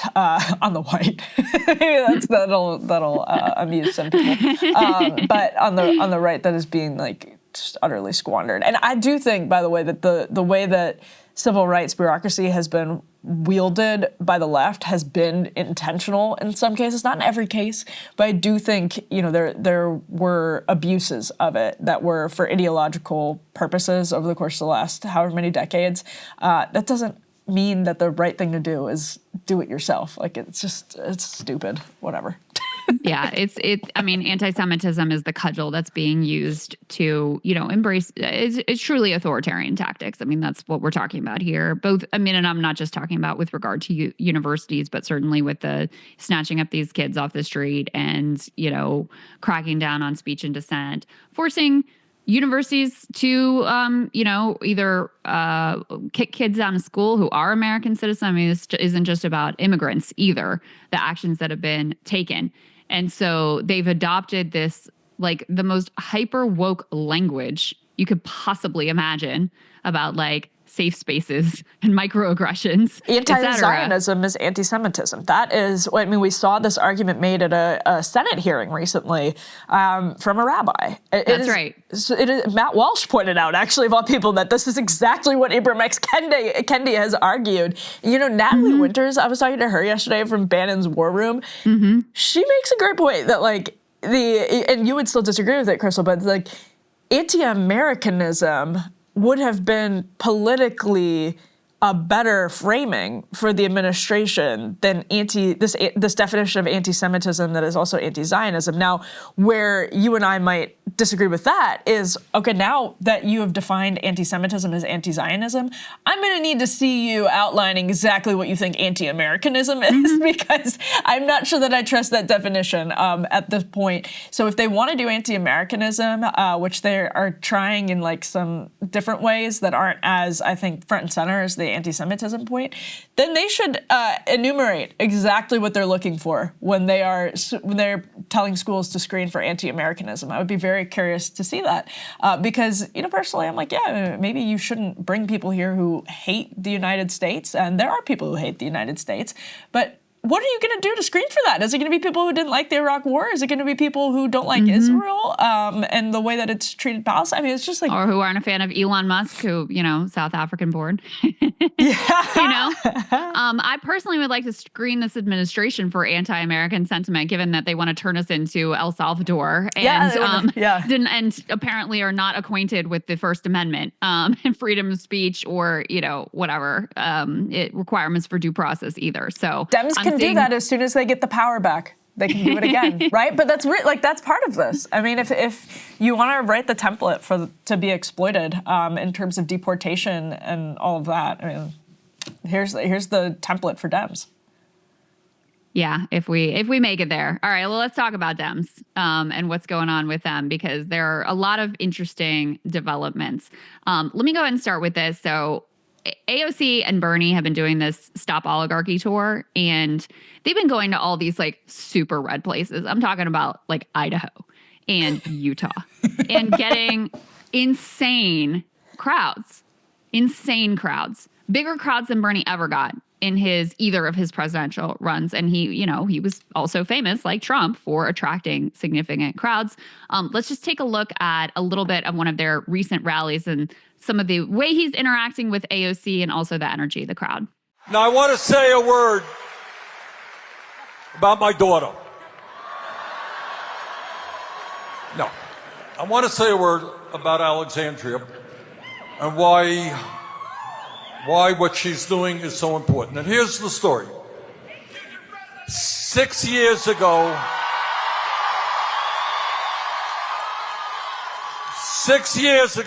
what were you doing for a living? She was a waitress.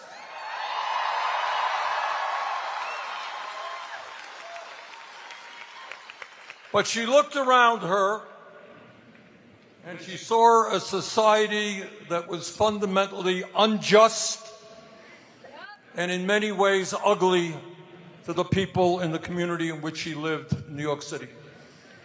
She stood up and took on one of the most powerful people in the House of Representatives.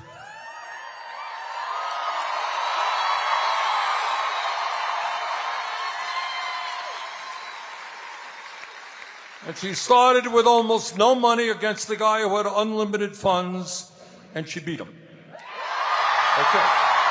We saw it just happen with Trump's corrupt and disastrous and rushed tariff scheme. We saw Marjorie Taylor Greene buy that dip. I got one question for her. How much did you make? How much did you make off of people's despair? How much did you make off that panic? How much did you make off of that suffering? No more. We can't accept it.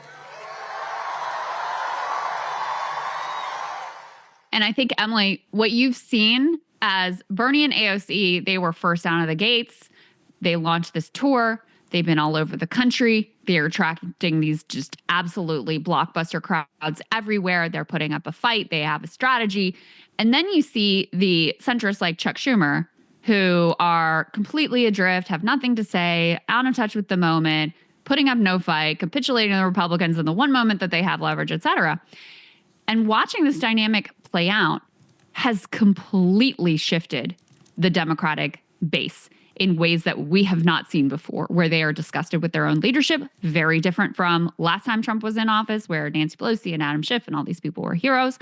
And now that is also being reflected in who they see as the leaders of the party and in what direction they want the party to shift. So this is one of the fascinating dynamics that's playing out. And I think what was important about that clip where Bernie says, you know, my daughter, Alexandria, Yes. like, first of all, he clearly loves her. He's not a like warm and cuddly guy. No, like to have that level of affection from Bernie Sanders, that's very telling. Yeah. And number two, you know, people have been asking like, who's Bernie's successor? Who's he gonna, you know, anoint to lead this movement going forward? Like, I think we have our answer. He has picked AOC. Like that is the person he is elevating, and I think very likely will be the person he pushes forward in 2028. Yeah, I think that's right. And actually, I teased this segment earlier in the show by saying Dems are in disarray, and I still stand by that, but both parties are always in disarray. The reason I stand by that here, though... And should be, by the way. They should be in disarray. Totally agree with that. But the reason I stand by this here is, you know, that what Bernie and Alexandria Ocasio-Cortez are doing here is showing the establishment of this is as much a message to all of those people in the crowd and to people who support them as it is to Democratic elites who really, really, really don't want to hear this. But it's going to get hard for them not to hear it. And I know this is going to be a little bit out of order. But the reason I want to kick to James Carville, actually, now that I'm thinking about it, Krystal, is because he's proposing that the economic populist Dems break away from the sort of, he wouldn't use this phrase, centrist Dems, but I think that has to be accurately described as centrist Dems, what he's talking about. He's sort of saying the third way Dems should own the Democratic Party and everybody else should be in another party. And Alexandria Ocasio-Cortez has said herself, you know, if we were in Europe, Nancy Pelosi and I would not be in the same party. And that these two poles, Carville is just proposing a total divorce of. And the reason I want to kick it to this with that, and I'm curious for your thoughts, is that is not even good for the movement he wants to succeed. Like, you're just asking for everyone to agree on pronouns and neoliberal economics. So anyway, let's roll Carville, and then we can get into some of this. That most of the things at the faculty lounge that Identity Left wants, 85% of them, I want to. We'd like to expand opportunity for people. We'd like to expand people that have health care. We'd like to do more to help young voters. We think that environmental problems are totally crushing that we face. We want solutions there. We think income inequality is a terrible thing, and we've got to do certain things to address it. Like, okay, we can raise taxes on incomes over $400,000 a year, raise the minimum wage. These are things that we can work on. I don't think we can work together on pronoun politics. I don't. I think that you're not. This election did not teach you how damaging that is. I don't think there's anything that I can tell you. And you say this guy is stuck in another century, not another decade, and he represents nothing to do with the future of our movement. I can accept that. You're not really going to hurt my feelings. So maybe we could have a kind of amicable split here, and we'll go to post in 2026, because you don't ever they never run against a Republican. Okay. All they do is run against other Democrats. I don't quite understand why you're so anxious to have the word Democrat in the description of what you do, but maybe we can have a amicable split here.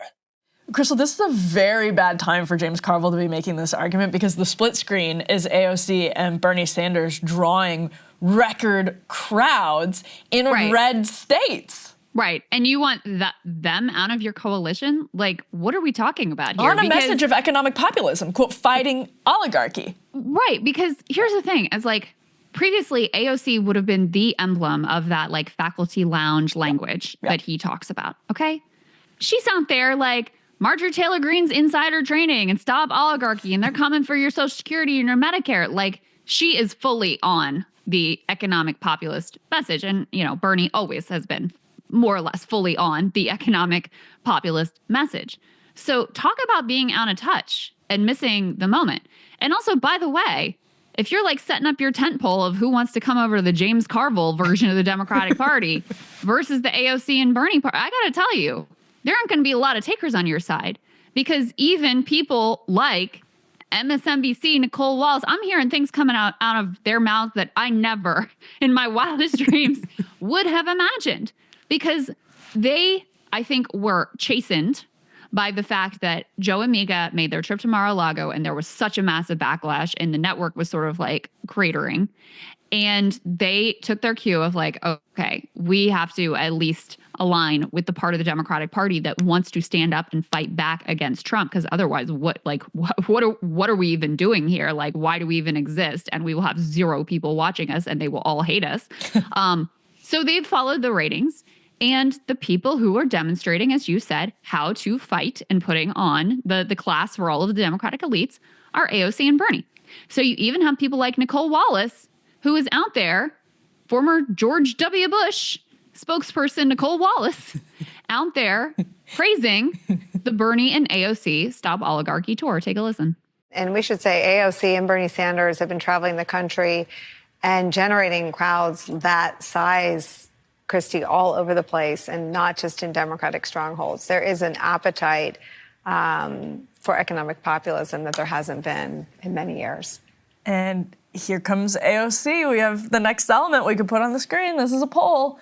Look who's catching up in the, like, these numbers are, it's obviously early, but look who's catching up in 2028 Democratic primary poll numbers from Yale. We've got Kamala Harris at 28%, AOC at 21%.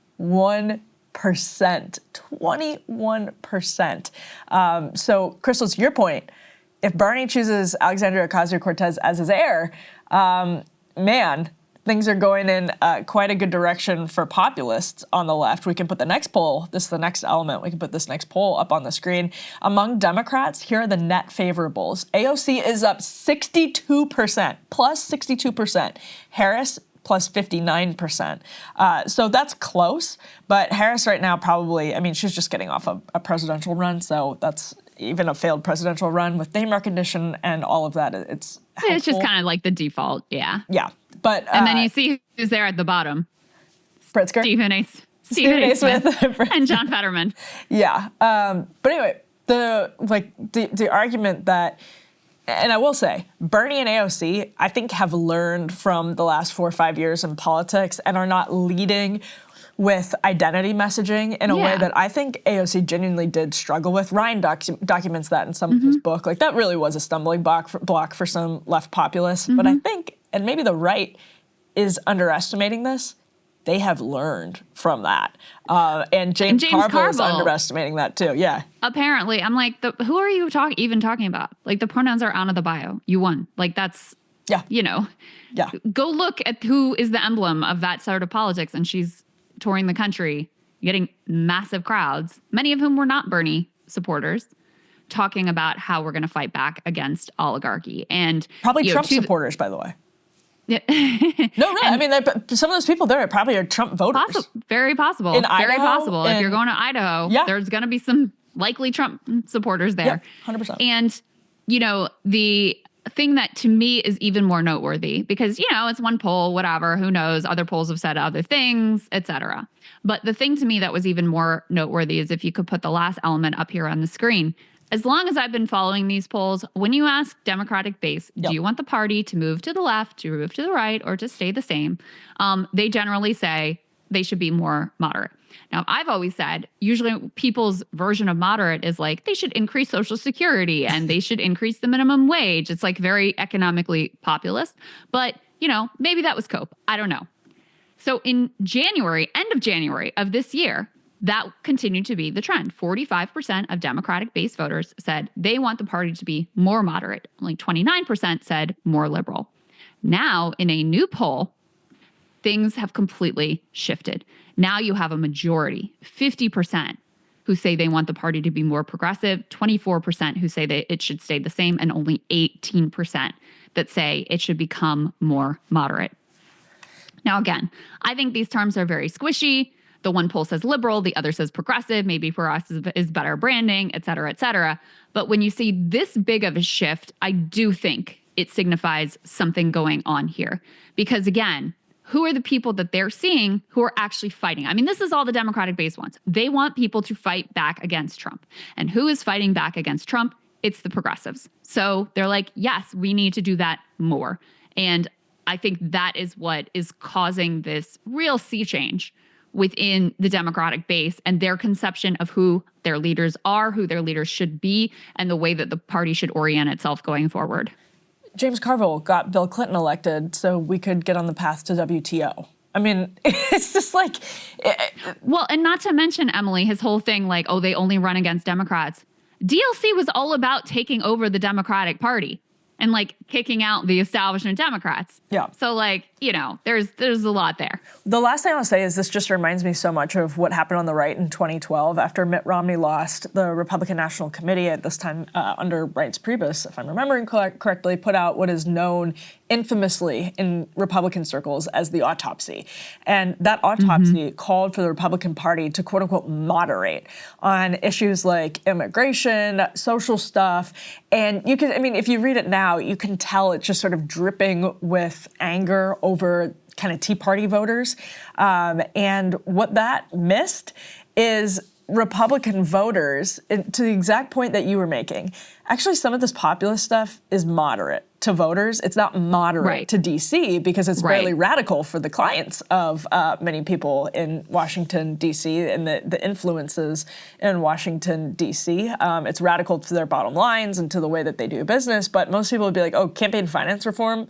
That's not radical. That's totally normal. Everybody having health care. That seems moderate, you know, like that seems like something we should reasonably do. Yeah. So, yeah, I mean, Washington is just completely out of touch when it thinks that something, that is like the dumbest statement in the world because it's so obvious at this point. But when it thinks that, tune into Breaking Points for these stellar insights about how Washington is out of touch. But in all seriousness, like, they never learn. And that's what we could do. Like, this pattern just doesn't stop. And James Carville should look at what Republicans did in 2012 when they said the only way to win presidential elections is to moderate on immigration and social stuff. And then Donald Trump beats Hillary Clinton on a platform of like political incorrectness and building a wall. I mean, they're so stupid. They're so stupid. And they can't stop being stupid. And isn't it Carville's statement? It's the economy stupid. Isn't that like his? Yeah. That's him.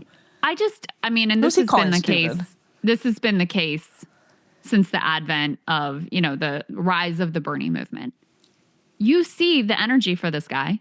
You see how powerful this is. I mean, the number of people who gave him $10, $20, whatever they could. Yeah. The agenda that they rallied around, that they would show up, they would knock doors, they would do anything for him. And you want that out of the party? Yeah. Like, I mean, that really is a big part of where they went sideways. Instead, you're going to foist on us Hillary Clinton. You're going to foist on us Joe Biden. Like, Joe Biden, even more so than Hillary Clinton, because she did have some genuine, like, supporters who are excited, first woman president, et cetera, et cetera. Joe Biden had none of that.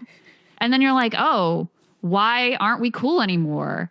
Why doesn't anyone want to talk to us? Why did all these, you know, bros that we spent years maligning as being toxic and smearing relentlessly, how come they don't want to support us anymore? Oh, gee, I wonder what caused them to shift away from you. And so once again, here you have just very clear example of where the energy is in the party.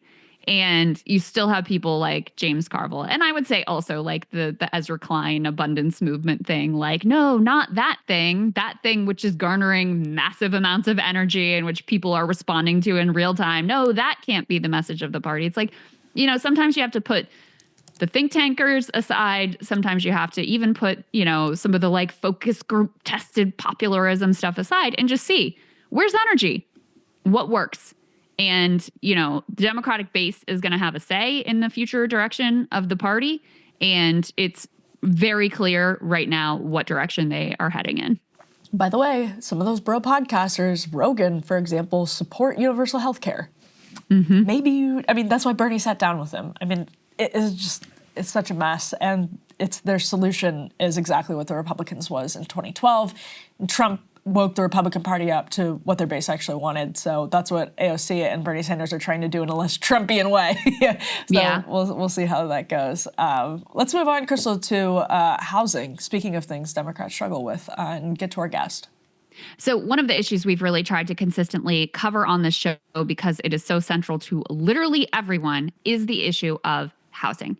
And with that in mind, we are really happy to be joined by an author, Brian Goldstone, and journalist who's just put on a fantastic new book called There Is No Place for Us, Working and Homeless in America, that takes a look at a number of families in and around the Atlanta area who are working, doing everything right, and yet still, because of the cost of housing, find themselves homeless, a much undercovered, and I guess we could talk to Brian about whether or not it's a new dynamic. But Brian, great to have you. Welcome. Thank you so much, Krystal. It's great to be with you. Yeah, of course. Just tell us, share if you would, the inspiration for the book and also a little bit about just one of these families and how they end up in this situation.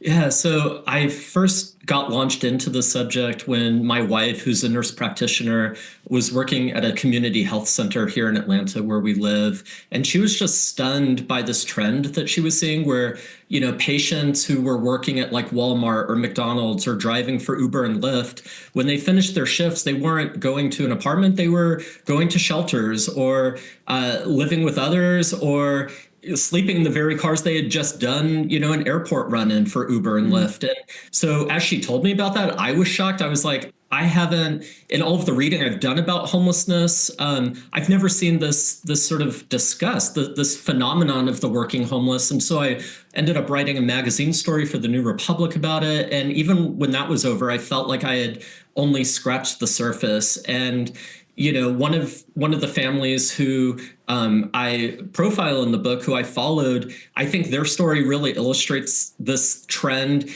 this dynamic where families aren't falling into homelessness. They're really being pushed. This one family, Celeste is the parent's name. Her story begins in this really dramatic way with her rental home burning down. But as the reporting shows, it wasn't this dramatic house fire that pushed her family into homelessness. It was the fact that months later, after the house burned down, she realized that the private equity firm that owned her home, who was her landlord, had filed an eviction on her on a home that was no longer standing, that was literally uninhabitable. And her credit score was tanked, this 3-digit number that has come to determine whether millions of Americans have access to something as basic as a place to live. Her credit was destroyed, and that is what forced her and her children into homelessness. And what are some of the common, I'm sure every story is, unique, but what are some of the commonalities throughout the families and the people that you talked to? What are some of the common themes?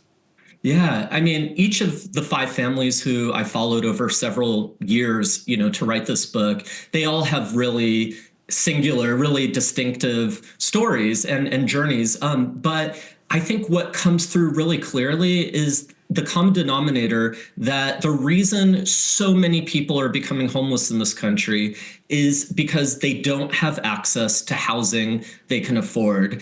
And, the term working homeless really demands that we confront not just the homeless side of that equation, but the working side as well. These are people who are working and working and working some more. And it's not just that their wages are too low, although there's certainly that as well. It's that the very nature of work has changed for millions of Americans. It's become ever more volatile, insecure. People don't know how many hours they're going to be working from one week to the next. Celeste, that woman who I just talked about, whose house burned down, she was later diagnosed with ovarian and breast cancer, and she was having to choose, do I go to my warehouse job or do I go to my chemo treatment? Because if I miss a shift at work, I don't get paid. And then me and my kids go from being in this squalid extended stay hotel room to being on the street. So that it's not just wages, it's not just rents, it's that the nature of work and really the nature of housing, a lack of basic tenant rights and tenant protections that has caused homelessness to rise to the highest level in recorded history. Yeah, it's really a perfect storm that spells disaster for these families because you have years of wage stagnation, years of attacks on unions, it fits in with the conversations we've been having about deindustrialization and, the fact that it is so difficult to earn a living wage in this country. And then you add to that skyrocketing rents, skyrocketing housing costs, and you have utter disaster for so many families that are trying to do everything right, they're working hard, they're trying to, follow the playbook of how you get ahead in America, and it just doesn't work for so many people now. I was curious as I was reading the book. I'm sure you've been watching some of the discourse about the abundance agenda and, how one of the factors that has led to housing unaffordability is too many onerous zoning regulations and the way that's limited construction or made it so that it's, there's less affordable housing available. I just was curious, based on your reporting with these individuals and the dynamics that go into the housing market, how much of a fix some of that you think really would be? Yeah, I mean, I take a kind of ecumenical approach to solutions and how we can finally solve this mounting catastrophe. I think we need a kind of both and approach. But I do think that simply like deregulating the market, letting the market do its thing, cutting the red tape, and really allowing the private market to sort of provide for the housing needs of Americans who need it is not adequate. I think what some of that discourse maybe leaves out is power, the question of power, who has it, who doesn't have it, the immense power asymmetry that exists in this country between the renter class and those who are fortunate enough to own property and to be landlords. And also, I think what's missing is just how incredibly profitable all this insecurity has become, not just for, NIMBY homeowners who don't want an affordable housing complex built near their, neighborhood, but how profitable it's become for some of the most influential and powerful Wall Street firms in this country. I was absolutely shocked to discover that at every step in these families' journeys, the 5 families who I follow in this book, there were entire business models designed to capitalize on their precarity. And that's not only the private equity firms like Celeste Landlord, who are buying up vast swaths of America's rental housing and really making that housing much, much more insecure, pushing people out through these automated eviction systems and algorithms that determine, that someone just gets an eviction filing if they're 2 days late on their rent and there's no human to interact with, not only pushing people out of their housing, but increasingly buying up the very sites and places where families and individuals are pushed into once they become homeless. And nowhere is that truer than with this phenomenon of extended stay hotels. It's an entire world of homelessness that we're not seeing. And, during the pandemic, Blackstone and Starwood Capital, these 2 private equity giants, they saw that extended stay America was raking in hundreds of millions of dollars while all other hotels were at like 0 occupancy. And they spent $6 billion buying this chain because they saw that these hotels are concentrated in areas of our country where working people are most likely to become homeless and to lose stable housing. And so you have entire business models, very powerful business models that are actively exacerbating and really profiting off of this insecurity. Are there examples of communities or policies that have dealt with this in a constructive way? Are there, things that we can point to and say, look, this does work. This community used it, to some success. What do you make of that? Yeah, I mean, I think as far as if we really open the lens on this crisis, and, one of the big things I'm trying to show in the book is that the official numbers on homelessness, as bad as they are, and again, we had over the last 2 years, the highest level of homelessness on record. As bad as those official numbers are, the reality is actually much, much worse. It's exponentially worse. And I estimate that the actual number is roughly 6 times that of the official number. And the reason I say that is because once we get a sense of the true severity and magnitude, and crucially, the actual root causes of this homelessness catastrophe, we realize that the kind of nibbling around the edges solutions that are often floated will simply not be enough. And a huge thing is keeping people in the homes they already have. And, I think I've been disabused in the process of reporting this book of the notion that if this is solved, it's going to be because some policymaker in Washington or at state level wakes up and is like, I'm going to ease the suffering for these people. Some of the most promising trends that we're seeing is the emergence of a really powerful and vibrant tenant rights movement across the country. People organizing in their buildings, in their rental properties, and saying, this is intolerable, we're not going to stand for it. And in cities like Kansas City, we had the emergence of KC Tenants over the last several years that has demanded large-scale policy shifts. And I think that's the most promising thing we have right now, that this is going, if solutions come, they're going to come from those who are closest to the problem and those who are directly impacted, and their neighbors who simply say, we're not going to allow millions of people to be the casualties of our city's renaissance, of our city's success and growth, because that's another dynamic. All of these people are losing their housing, not in the midst of poverty, but in the midst of mounting prosperity in cities like Atlanta, Nashville. So that's really what I see as most hopeful right now. Yeah, because you have this mass inequality too, where, in these cities, you need the people who are going to work at McDonald's, who are going to do the Uber Eats or the DoorDash. You need, given that's the economic system we apparently have, you need that working class, but you increasingly have completely priced them out of housing. And then you don't have, I know Atlanta is notorious for not having sufficient public transit also, so that people can actually, conveniently commute in. And, speaking to some of that gentrification aspect, one of the families, I'm blanking on the name of the woman that you focus on, one of them had lived previously and grown up in Atlanta in a public housing project. And actually I have very fond memories of that public housing project and what life was like there. Those were demolished. And then I believe what happened is they built some replacement that was like mixed income housing, but never sufficient to replace the number of units that had previously been lost. And so I wonder what we can learn from that dynamic in the way that, this kind of well-intentioned reform movement ultimately exacerbated the issue of, a housing crisis for people in the city. Yeah, it's a great question. I mean, I think through Britt's story, Britt is the name of the person that you were just referencing. Through her story, I mean, you kind of get American housing policy in the life of one single family, one single individual. And like you said, she grew up in public housing. She was determined to make Atlanta her home, to make a home for herself and her kids in the city. And she has this line this city is just as much mine as anyone's. I'm not going anywhere. But the title of the book comes from Britt. There is no place for us, because she realizes that this city that she's given everything to, Britt works at the airport when the book begins. She's working at a place that's like the pride and joy of Atlanta's economy, the busiest airport in the world.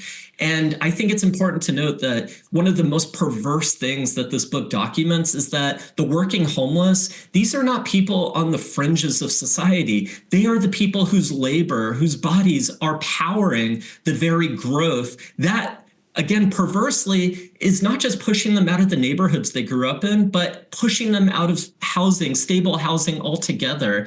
And, the policies that emerged in the absence of public housing, once all the public housing in Atlanta was demolished, because Atlanta was the first city in the country to build public housing in the 30s, and it was the first city in the country to sort of undertake this neoliberal experiment in demolishing public housing and turning to the private market through vouchers and through other, incentivizing private development to fill that need. And Britt's story is a really tragic example of how much that promise has failed. And ultimately, her story is an example of how we need just a radical paradigm shift in how we think about housing in this country.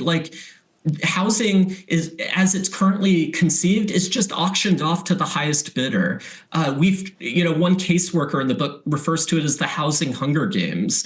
And what we've done is we've said this essential human need is going to be, that people are just going to be at the mercy of a market that may or may not have an incentive to keep them housed. And if rents skyrocket past the rate of inflation, so be it. we need a different approach where we start to treat housing the way we do like public education, where we just say this is a basic part of being in this country. We're going to guarantee it for everybody. And there was a time when we had that vision as a country, and there are peer nations who have implemented that vision. It's not this utopian, radical ideal. That's exactly right.